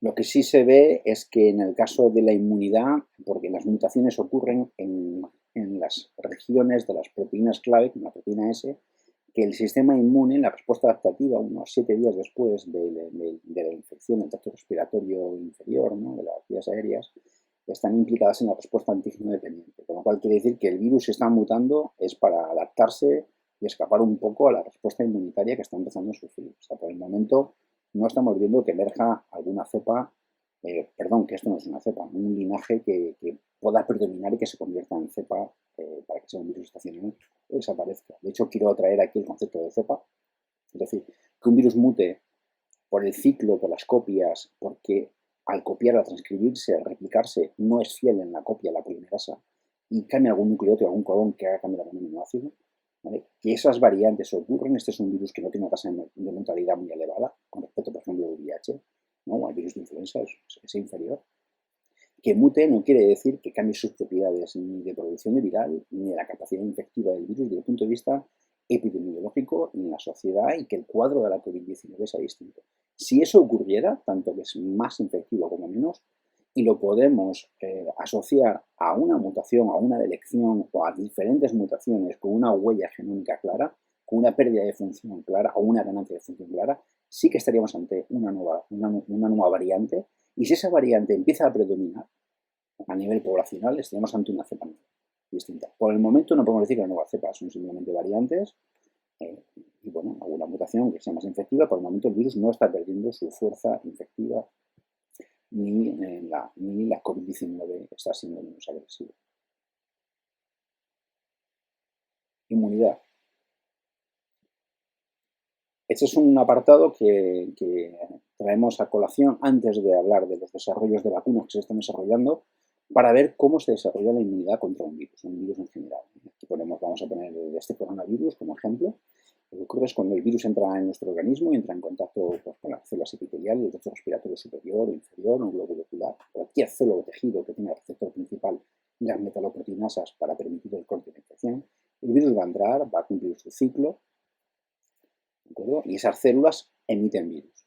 Van a emitir virus, producen virus o expresan las proteínas del virus en la superficie. Nuestras células del sistema inmunológico, hay células que son especializadas en captar antígeno. o fagocitan la célula infectada. Los macrófagos, las dendríticas, incluso las células B también que hacen el antígeno y es necesario a través de ese receptor, que es un inmunoglobulina. Una vez que se capta el virus, ese se degrada, se procesa y las células presentadoras del antígeno, tanto la célula B, la dendrítica, el monocito, el macrófago, presentan fragmentos de proteínas, por ejemplo, de la proteína S, ¿no?, del virus que se expresa. Si hay un linfocito T, CD4 o TCD8, si este CD4 que lo reconoce, se estimula. Si coopera con una célula B que reconoce el mismo antígeno, ellas dos van a cooperar para producir un reservorio de células de memoria, que además las células B van a estimularse secretando ese receptor, que era la inmunoglobulina, que van a utilizar de forma específica el antígeno, en este caso la proteína del virus, ya sea en el virus o en una célula que esté infectada, y va a mediar la lisis también de esas células y la fagocitosis. Si la célula es una TCD8, va a inducir la muerte celular directa por reconocimiento de epítopos del virus en la célula que está infectada. Si esto funciona bien, el sistema inmune acaba con el virus rápidamente desde la primera infección. ¿Qué ocurre? Que la mayoría de las personas no desarrollan respuesta inmune celular ni de memoria ni con anticuerpos de neutralización de forma eficaz. No solo contra este virus, pasa con cualquier patógeno. Las razones pueden ser múltiples. Una disfunción del sistema inmunológico por la edad, por otra enfermedad, porque el sistema inmune no está bien desarrollado, o por mutaciones o epítopos nuestros, por la carga viral que nos hemos infectado, por la variante viral por la cual nos hemos infectado, que estimula más o menos bien el sistema inmunológico. De manera que es la razón por la cual tenemos que entender cuál es el mecanismo de infección de este patógeno, las respuestas de nuestro sistema inmune van a intentar combatirlo, cómo se evade, porque es la base del desarrollo de vacunas que veremos posteriormente y que las vacunas deben conseguir este objetivo. ¿Cómo se inicia la respuesta inmunológica en la infección por SARS-CoV-2? Y que subyace también al cuadro, al inicio de la gravedad, sobre todo de los cuadros de tormenta de citoquinas y del síndrome de hiperinflamación de la COVID-19. Bueno, pues es una célula epitelial, por ejemplo, que acaba de infectarse por el virus está amplificando su genoma, produciendo proteínas, produciendo viriones, ¿de acuerdo? Esa célula, para defenderse, hay un mecanismo de defensa interno por reconocimiento de genoma, ¿de acuerdo?, con una serie de receptores, que no me lo cuento ahora, inicia un proceso de muerte celular programada. Esta célula va a morir por apoptosis. Pero además secreta citoquinas quimiotrayentes de carácter proinflamatorio. Ese proceso completo se llama apoptosis, es decir, cuando hay una apoptosis con secreción de citoquinas inflamatorias. Esas citoquinas van a atraer a componentes del sistema inmunológico que están implicados ya sea en la fagocitosis, ¿de acuerdo?, como en la respuesta adaptativa para generar ese reservorio celular de memoria y la producción de anticuerpos a través de las células B y TCD4, que son las que cooperan con la célula B, ¿vale? Mira que las células vecinas sienten que esta célula está infectada. ¿Qué ocurre? Podemos tener dos escenarios. Si esa primera inflamación a través del cuadro de epidoptosis resulta que atrae componentes inmunológicos y lo que hace es que los estimula de forma exacerbada y empiezan a secretar más citoquinas inflamatorias, se produce daño tisular, se produce una pérdida de las uniones vasolaterales y una permeabilidad de la vasculatura, con lo cual significa infiltración de líquidos, un edema en el epitelio alveolar, dificultad respiratoria. Eso empieza a complicar. Hay mayor infiltración también de componentes del sistema inmunológico, de citoquinas proinflamatorias y empieza el daño tisular. Y eso permite que el virus invada, entra, intravasa y por lo tanto se expande de forma sistémica y empieza a infectar todos los órganos y tejidos donde se expresan los receptores. Acordaos de la furina, que también permite que invada cualquier otro tipo celular y que dificulta, por lo tanto, la defensa del sistema inmunológico y agrava el cuadro. Por lo tanto, es fundamental controlar la inflamación, porque la inflamación es necesaria para que ocurra y se atraiga a los componentes del sistema inmune para la respuesta adaptativa. Si ha ido bien, que es en este caso, se ha atraído correctamente y se controla correctamente la inflamación inicial, las células citotóxicas TCD8, antígeno dependiente, van a inducir la muerte de esta célula. Las células dendríticas, los macrófagos, van a captar el antígeno y van a permitir presentárselo a células TCD4, que a su vez las células B van a cooperar con ellas para producir anticuerpos. Si esto ocurre, se inicia la respuesta adaptativa, se genera un pool de células de memoria y se generan anticuerpos que, afortunadamente, si neutralizan al epítopo para que no infecte, serán neutralizantes. No todos los anticuerpos que se generan son neutralizantes. ¿Qué evitamos? La expansión del virus y evitamos todo el cuadro inflamatorio, evitamos que la inflamación progrese, que haya extravasación, que haya infiltración de líquido y que haya una permeabilidad vascular que permita que el virus se propague de forma sistémica. Por lo tanto, si controlamos en la curva y comparamos cuando hay un control crónico de la infección, ¿vale?, cuando perdemos ese control, vemos que hay dos curvas. La respuesta innata, cuando no controlamos la inflamación, se va a exacerbar. Eso va a ayudar a controlar la carga viral, pero no va a caer rápidamente, se va a mantener en el tiempo. Y la respuesta adaptativa se va perdiendo, ya que la inflamación también dificulta la respuesta adaptativa. En un cuadro de inflamación controlada, va a permitir que la respuesta adaptativa venga, sea óptima y la carga viral se controle con esta campana de Gauss, donde en el tiempo ya no hay virus. La respuesta activa se va perdiendo y la inflamación se va saturando.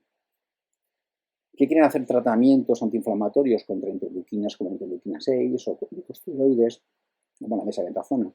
Intentar recuperar, aunque el cuadro inflamatorio esté en marcha, intentar recuperar la respuesta adaptativa para intentar bajar la carga viral e intentar generar anticuerpos y neutralizar. Por el momento, bueno, hay datos clínicos, parece que la dexametasona ayuda a mantener o a controlar de alguna manera la sintomatología un poco más grave, pero por el momento no tenemos ningún tratamiento eficaz a día de hoy que sea antiviral y que nos permita afrontar un cuadro de control de carga viral y de expansión del virus de forma completa.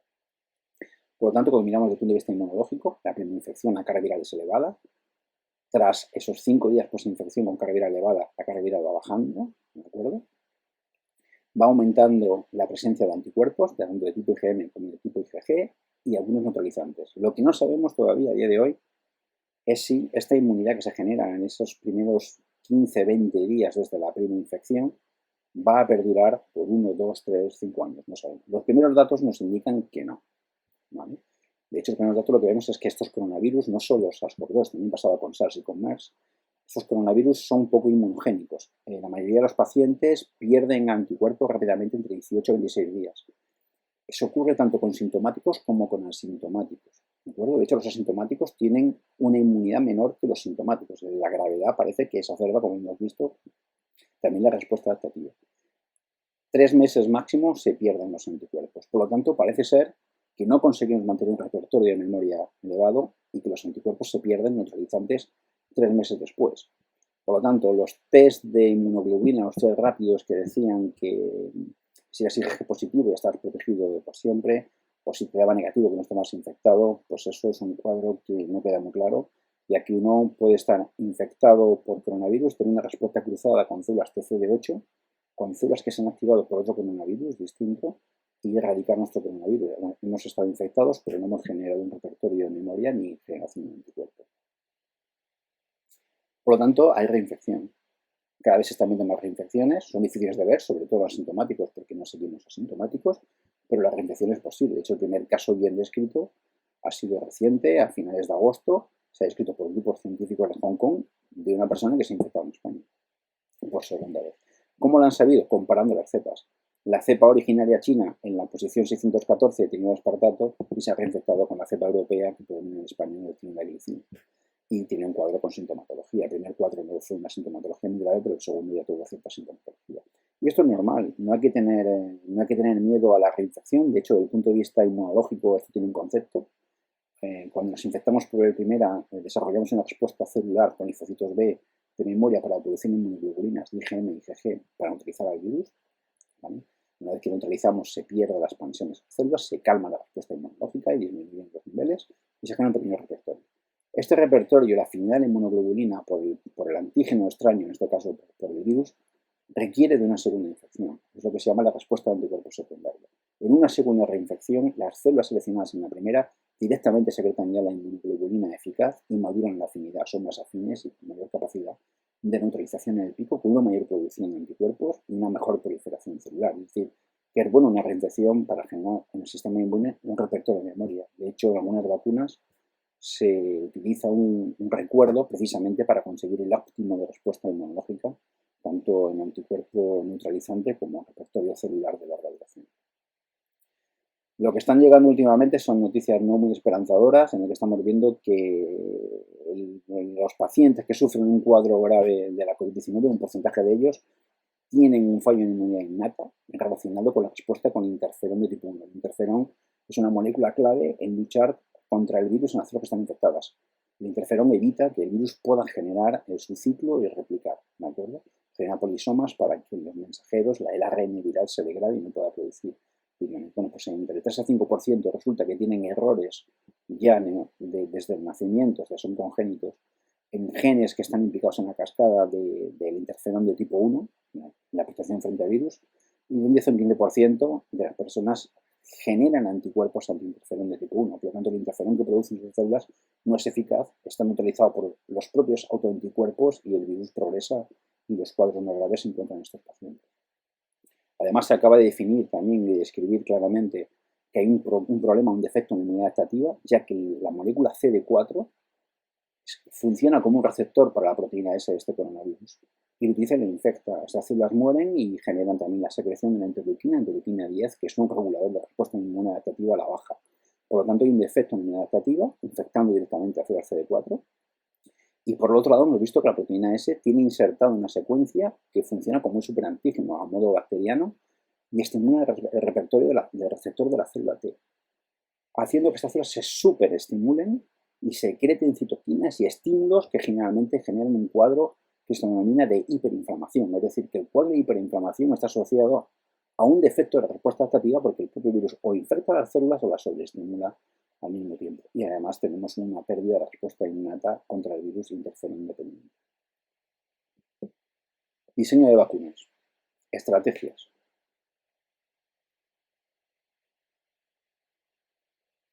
La estrategia principal que vamos a tener que conseguir con las vacunas es conseguir una inmunidad frente a estos metacoronavirus. Y esa es una inmunidad que tenemos que conseguir que sea grupal y se consigue vacunando un porcentaje importante de la población.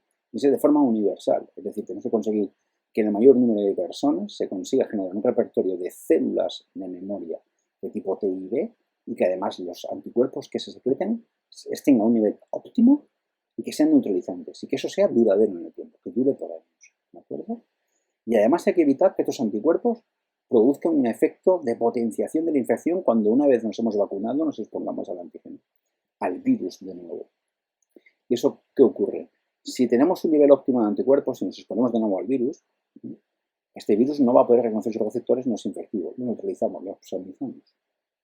Sin embargo, si los anticuerpos neutralizantes no son de gran afinidad y no tenemos gran cantidad, o se producen anticuerpos que no son neutralizantes, que también ocurre, pero tienen cierta afinidad por las proteínas del virus, estos anticuerpos se unen a receptores de la fracción constante de la inmunoglobulina y permiten, es una especie de capturador, permiten que el virus entre mejor en las células inmunológicas que van a capturar el antígeno y las infectan. Y en esta infección no solo replican y se propagan, sino que se activan a través de la serie de receptores que reconocen el genoma extraño que ha entrado de forma, digamos, escurridiza por parte de esta entrada anticuerpo dependiente, la secreción de citoquinas proinflamatorias. Por lo tanto, el efecto ADE no solo potencia la infección, sino que aumentaría un cuadro de inflamación sistémico, una tormenta de citoquinas o un cuadro de hiperinflamación. Y esto hay que evitarlo con las vacunas. Por lo tanto, hay que tener muy claro qué epítopos vamos a reconocer y cómo funciona la respuesta inmunológica. Los tipos de vacunas que se van a desarrollar son en 5 estrategias principales.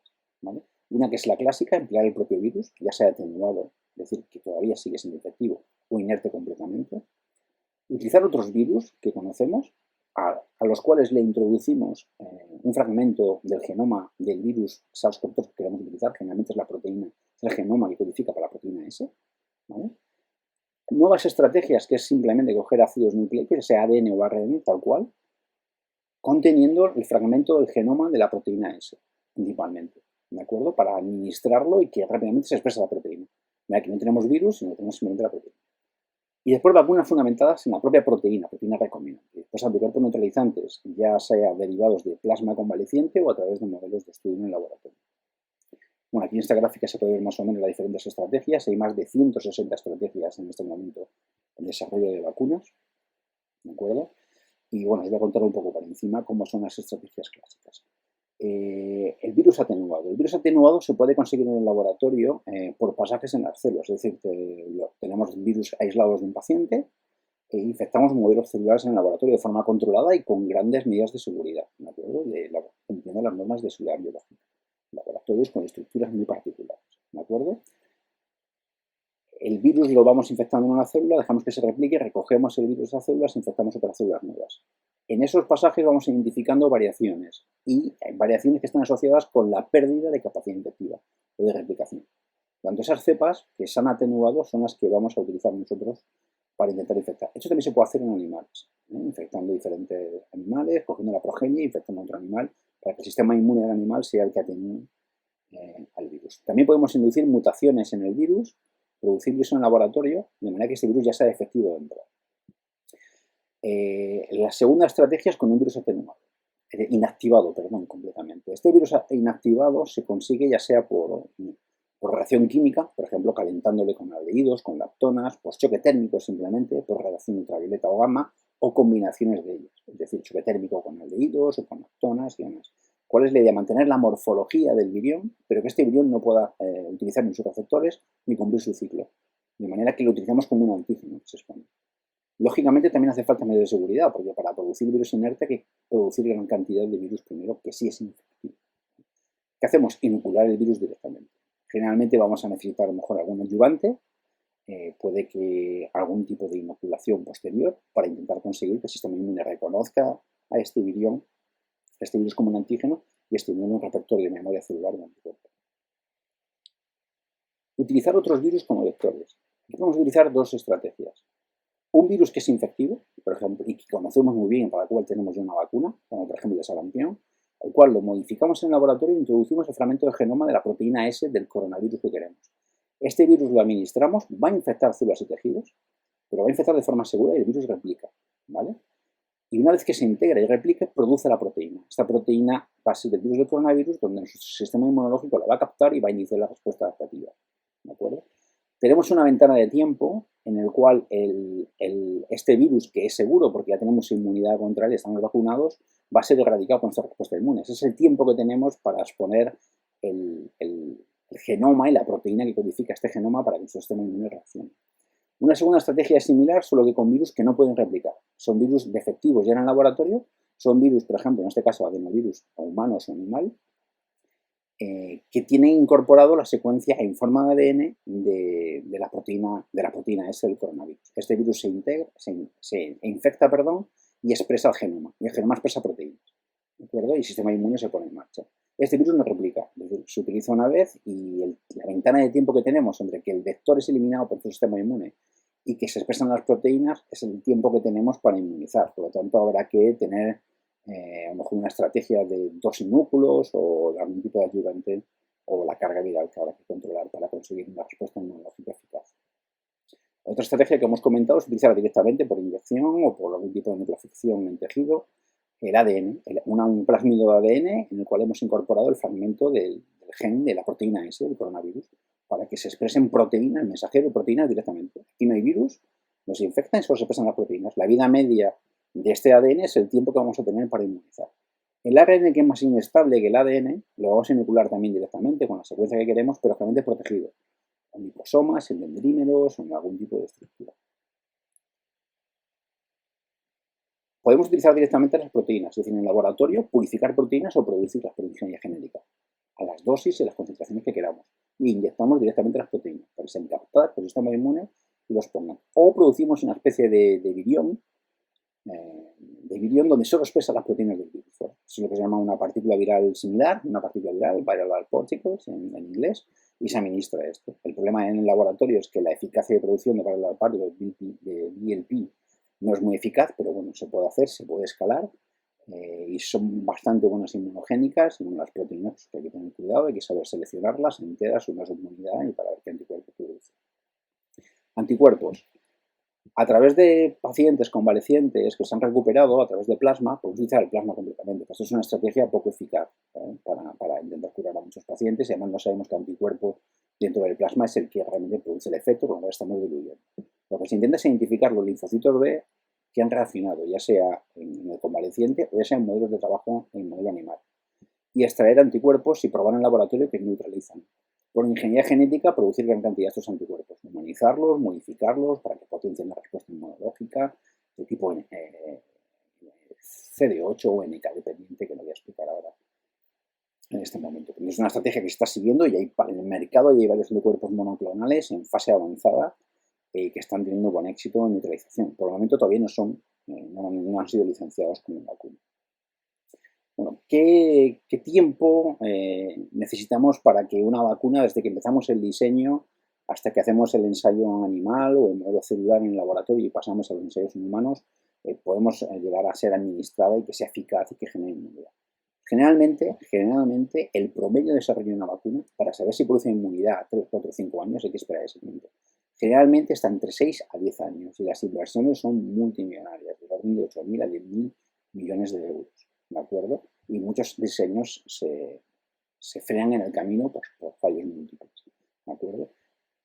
En la lucha contra este coronavirus, contra la COVID-19, es un paradigma. Se está yendo muy rápido, se está aprovechando toda la tecnología, el conocimiento que tenemos de otras vacunas, de la ingeniería genética, de biotecnología de empresas, se está escalando rápidamente y ya tenemos casi a final de año varias ya vacunas licenciadas que ahora veremos y muchas en fase de acabar, fase 2 o fase 3. ¿Qué desarrollos tenemos? Desde el genoma, como hemos dicho, todas las anteriores, las tenemos que saber escalar. Primero tenemos que cumplir con las normas de buena manufactura en el laboratorio. No podemos conseguir estas herramientas o estos diseños como queramos. Hay que ajustarse a la ley. Después hay que hacer ensayos clínicos. Previamente habría que pasar por modelo animal y modelo celular para estudiar toxicidad y demás. Una vez que pasamos a ensayos clínicos, antes de que se pueda licenciar, tienen que ser aprobadas por agencias como la Agencia Europea del Medicamento, la EMA, o la americana, la FDA. Tenemos que saber escalarla para la producción mundial, para hacer miles de millones de dosis. Hay que pensar la vía de administración, eso va a cambiar también el diseño. Es decir, si va a ser parenteral, enteral, nasal, hay que saberlo. Y, lógicamente, la inmunidad va a estar condicionada, es decir, cuántas dosis tenemos que administrar para conseguir la inmunidad adecuada y que sea duradera. ¿Vale? Una vez que tenemos estas fases, que pueden durar de 6 a 18 meses, o más, como he dicho anteriormente, estamos intentando que sea de 6 a 18 meses para acabar con esta pandemia, no podemos administrar rápidamente estas vacunas a toda la población, con lo cual hay que seleccionar. También hay que tener una estrategia de selección, de grupos de riesgo, de personal sanitario, de personal de servicios. Pues todo eso tiene que estar pensado en la estrategia y tiene que incorporarse bien. Y las industrias, cuanto más industrias haya, mejor en la producción de vacunas. Por el momento, licenciadas hay dos que están basados en virus no replicativos, son adenovirus, tanto un humano como de chimpancé, que ahora veremos. Hay dos, ¿vale? Que ya han pasado fase 3 con ciertos datos, están licenciadas, están ensayando en fase 3, 3B. En fase 3 tenemos virus inactivados y adenovirus y tenemos también RNA, vacunas de RNA. Y fijaros la que viene detrás en fase 2, fase 1 y en la fase prequímica todos los desarrollos con los diferentes diseños que están en marcha. El objetivo de estas vacunas es conseguir inmunidad lo más completa posible. Sistémica con inmunoglobulinas de tipo IgG y a nivel de mucosa, de tracto respiratorio superior, a través de inmunoglobulinas de tipo IgA. Sería lo ideal. La administración parenteral, a través de músculos, un órgano irrigado, va a permitir que haya un buen reservorio del antígeno, que se difumine bien, que el sistema inmunológico pueda reconocerlo con bastante facilidad. Va a producir reacciones sistémicas y el tipo de inmunoglobulinas de tipo IgG. Pero esto no produce inmunización a nivel de mucosa, de respiratorio superior. La vacunación intranasal, que hay un par de desarrollos que se están haciendo ahora mismo, podría conseguir ambos tipos de inmunización. Lo que pasa es que no se ha conseguido ninguna vacuna con un coronavirus por vacunación intranasal. Muchos de los ensayos en un animal generan un cuadro de hiperinflamación, inflamación aguda a ese nivel. Por el momento, los datos de lo que se está ensayando va por un buen camino. Vamos a ver cómo evoluciona todo esto. Las mejores posicionadas por el momento pues sería la vacuna de Moderna, que se ha escuchado, es una vacuna de RNA, con el fragmento de la proteína, el genoma que codifica para la proteína S del coronavirus, se administra en una especie de liposoma, ¿de acuerdo?, para que entre en las células de protegido. Ya ha pasado la fase 3, esta fase 2, fase 3 en estos momentos. La de CanSino Biologics es una empresa china que utiliza un adenovirus humano defectuoso, no replicativo, el adenovirus de tipo 5. Ya está en fase 3, está licenciada, de hecho, con bastante buenos resultados. Tenemos que esperar todavía a fin de año. Hay una vacuna, la vacuna de Oxford, que también es con un adenovirus, pero es un adenovirus de chimpancé. Han querido evitar la respuesta inmune que tenemos contra el adenovirus de tipo 5 ya innata, para intentar aumentar la ventana de tiempo en el cual se expone este antígeno. Ha tenido un par de personas voluntarias en los ensayos con complicación, pero bueno, vamos a ver cómo va avanzando. Estos son los desarrollos que están más avanzados. Esperanza, sí, ya hay vacunas contra coronavirus en modelo animal, por ejemplo, para virus porcinos con un gran interés para agroalimentación.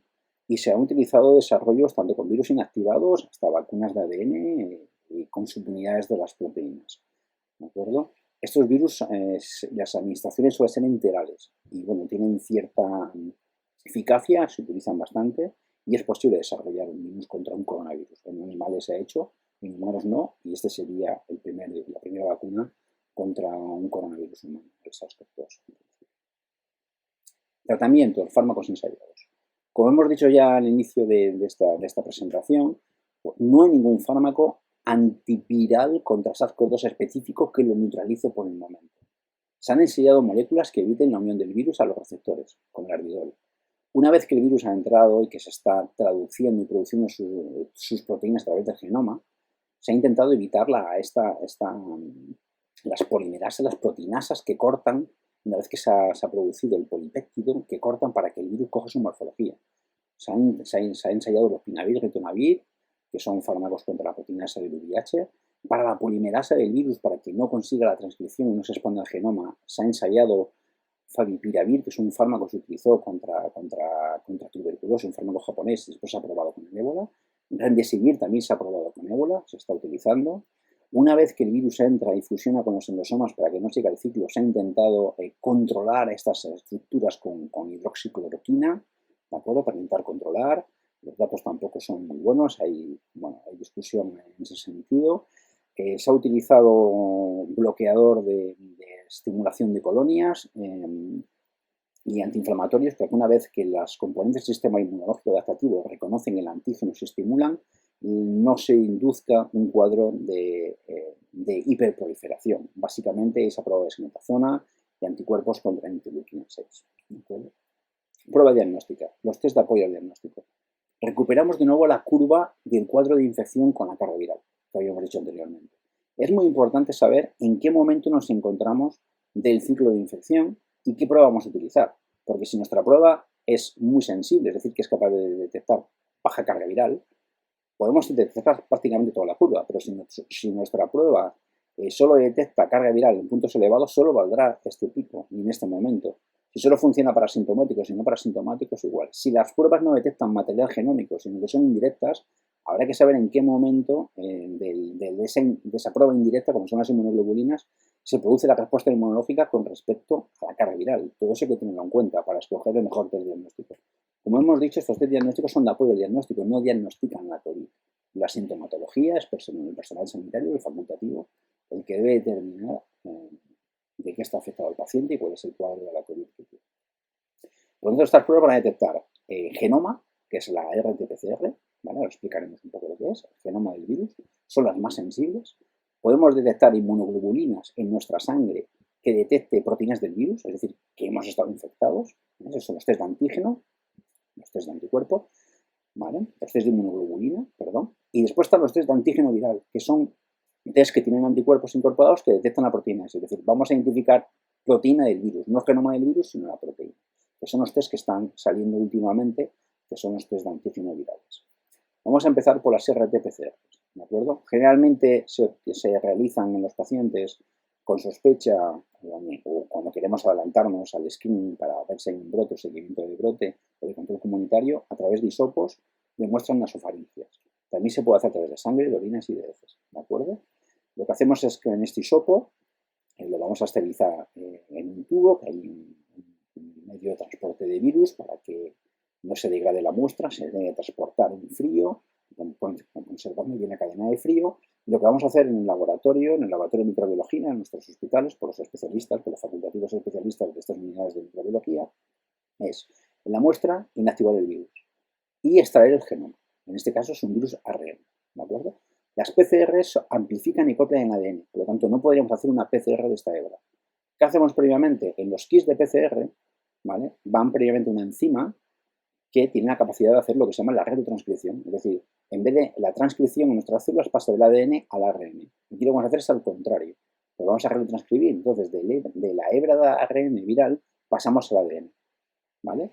Y ahora este ADN en el propio kit y con sondas que reconocen regiones específicas del genoma, generalmente se utilizan 3 sondas distintas para demostrar que es ese coronavirus y no otro, y con una serie de marcadores fluorescentes que van asociados a las sondas, es hacer ciclos de amplificación. Es decir, lo que hacemos es que abrimos las hebras a alta temperatura, se le une la sonda se le une a la sonda y se produce una copia de la cadena.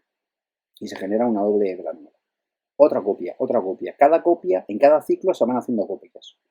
A medida que va aumentando la cantidad de ADN, la fluorescencia va subiendo en el detector del aparato. ¿De acuerdo? Entonces, hay un sitio umbral, un punto umbral a partir del cual, por debajo, quiere decir que no tenemos virus, es una señal no específica. Tenemos que tener siempre un control, lógicamente, donde nunca se levante la curva, no podemos tener señal, si no quiere decir que la PCR, el test no es positivo. También tenemos controles internos positivos que aseguran que estamos amplificando y que somos capaces de hacer bien la PCR. Y entonces vemos cómo va subiendo de forma exponencial hasta que se satura. Los ciclos, el umbral de ciclo, que es el valor de CT, ¿vale?, es proporcional a la carga viral que tenemos. Por lo tanto, si la curva empieza a levantarse en ciclos cortos, quiere decir que tenemos una carga viral importante y una infección importante en el paciente. Si esta curva sale muy tarde, ahí la dibujamos por aquí, con ciclos por encima de 40, quiere decir que hay muy poca carga viral o que la curva no es de fiar. Por lo tanto, esa persona no podemos decir que está infectada por SARS-CoV-2, esa muestra, ¿de acuerdo? Entonces, el valor de CT, cómo sube la curva de forma cuantitativa con la carga y con la sintomatología del paciente, podemos hacer un buen diagnóstico correcto, ¿de acuerdo? Hay otros test, como hemos dicho, que van a utilizar a través de sangre o de muestra también nasofaringea, ya sea la detección de anticuerpos o la detección del antígeno viral, de la proteína del virus, que lo vamos a ver ahora.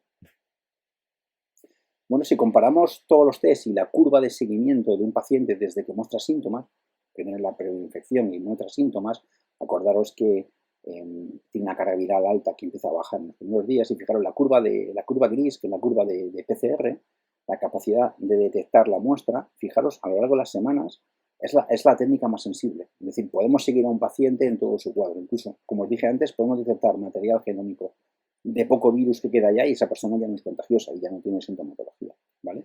Y podemos detectar prácticamente tanto un sintomático como un asintomático. Es la prueba de mayor fiabilidad, ¿de acuerdo? Y la más sensible, la que puede detectar la menor carga viral, la menor cantidad de material genómico en la muestra, perdón, ¿de acuerdo?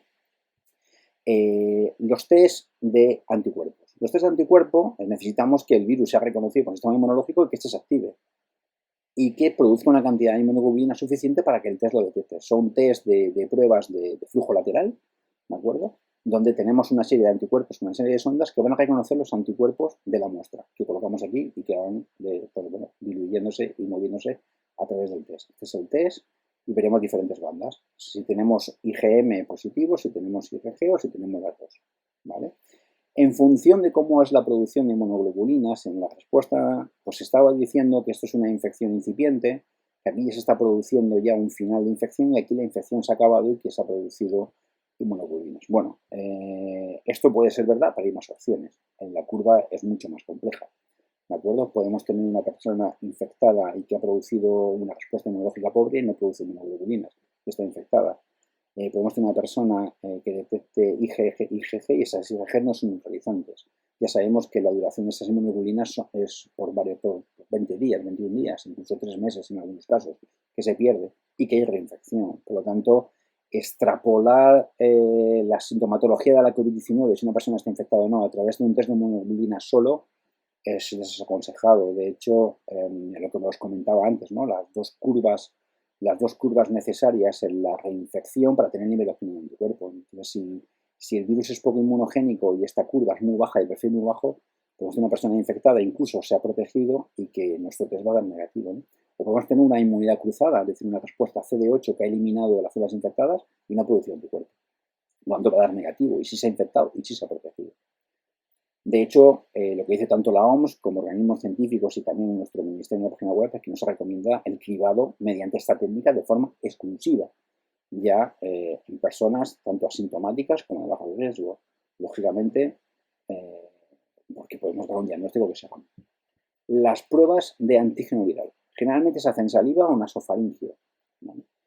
Se ha demostrado en pacientes con sintomatología y con control de estudio a nivel hospitalario que en los primeros días desde el síntoma, desde que ingresa, donde la carga viral es elevada en esos primeros 4 o 5 días, el test da positivo y se ha validado con PCR, ¿de acuerdo? Pero fuera de ese periodo, fuera de esos 5 días, el test no funciona.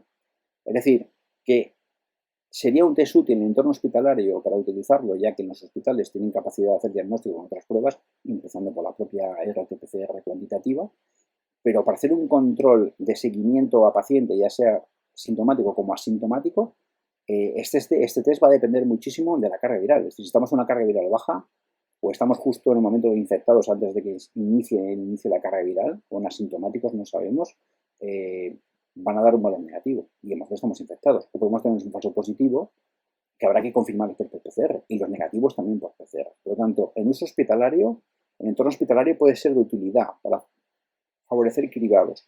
Para rastreo poblacional y identificación de infectados, yo creo que es un test que es poco eficaz y que va a depender de la carga viral que tenga el paciente, ya sea asintomático o sintomático. Lógicamente, si es para pasajeros, para turistas, ningún pasajero va a viajar con sintomatología. ¿Vale? Por lo tanto, si le damos una sorpresa de un test positivo, lo vas a tener que confirmar con una PCR. ¿Vale? Y si es negativo, no sabemos si es asintomático con una carga viral que no detecta el test. El test tiene unos anticuerpos unidos al test que van a reaccionar contra la proteína S del virus. Y después con otros anticuerpos que van en el test, una pequeña incubación. De hecho, es una solución que va, pues bueno, al final de una señal y identificamos el virus. Lo mismo, la OMS dice que por la sensibilidad mejor es la PCR, es la prueba gold estándar que hay que seguir para apoyar al diagnóstico, y que por el momento en entorno hospitalario y que depende mucho de la carga viral y que bueno, que hay que ser precavidos y que por el momento hay que seguir estudiando antes de utilizar estos test por sí solos para intentar identificar a una persona infectada por este coronavirus. Lo que sí que está claro, como hemos dicho hasta ahora, es que la prueba diagnóstica con el estándar para ayudar al diagnóstico para detectar el virus es la RT-PCR, tanto para sintomáticos como asintomáticos, y que con un umbral de ciclo bien controlado, con test adecuados y con expertos en los laboratorios de microbiología, podemos establecer incluso una correlación entre la carga viral y la gravedad de la sintomatología de la COVID-19. Y ya para acabar, el apartado sobre virus emergentes. Este es un virus emergente y representa un reto de nuestra época. Para nuestra región del planeta, para las Islas Canarias, para España, es la primera vez que recordamos enfrentarnos a un virus de esta magnitud en cuanto a su capacidad de transmisión, letalidad y al impacto sociosanitario y económico que está generando.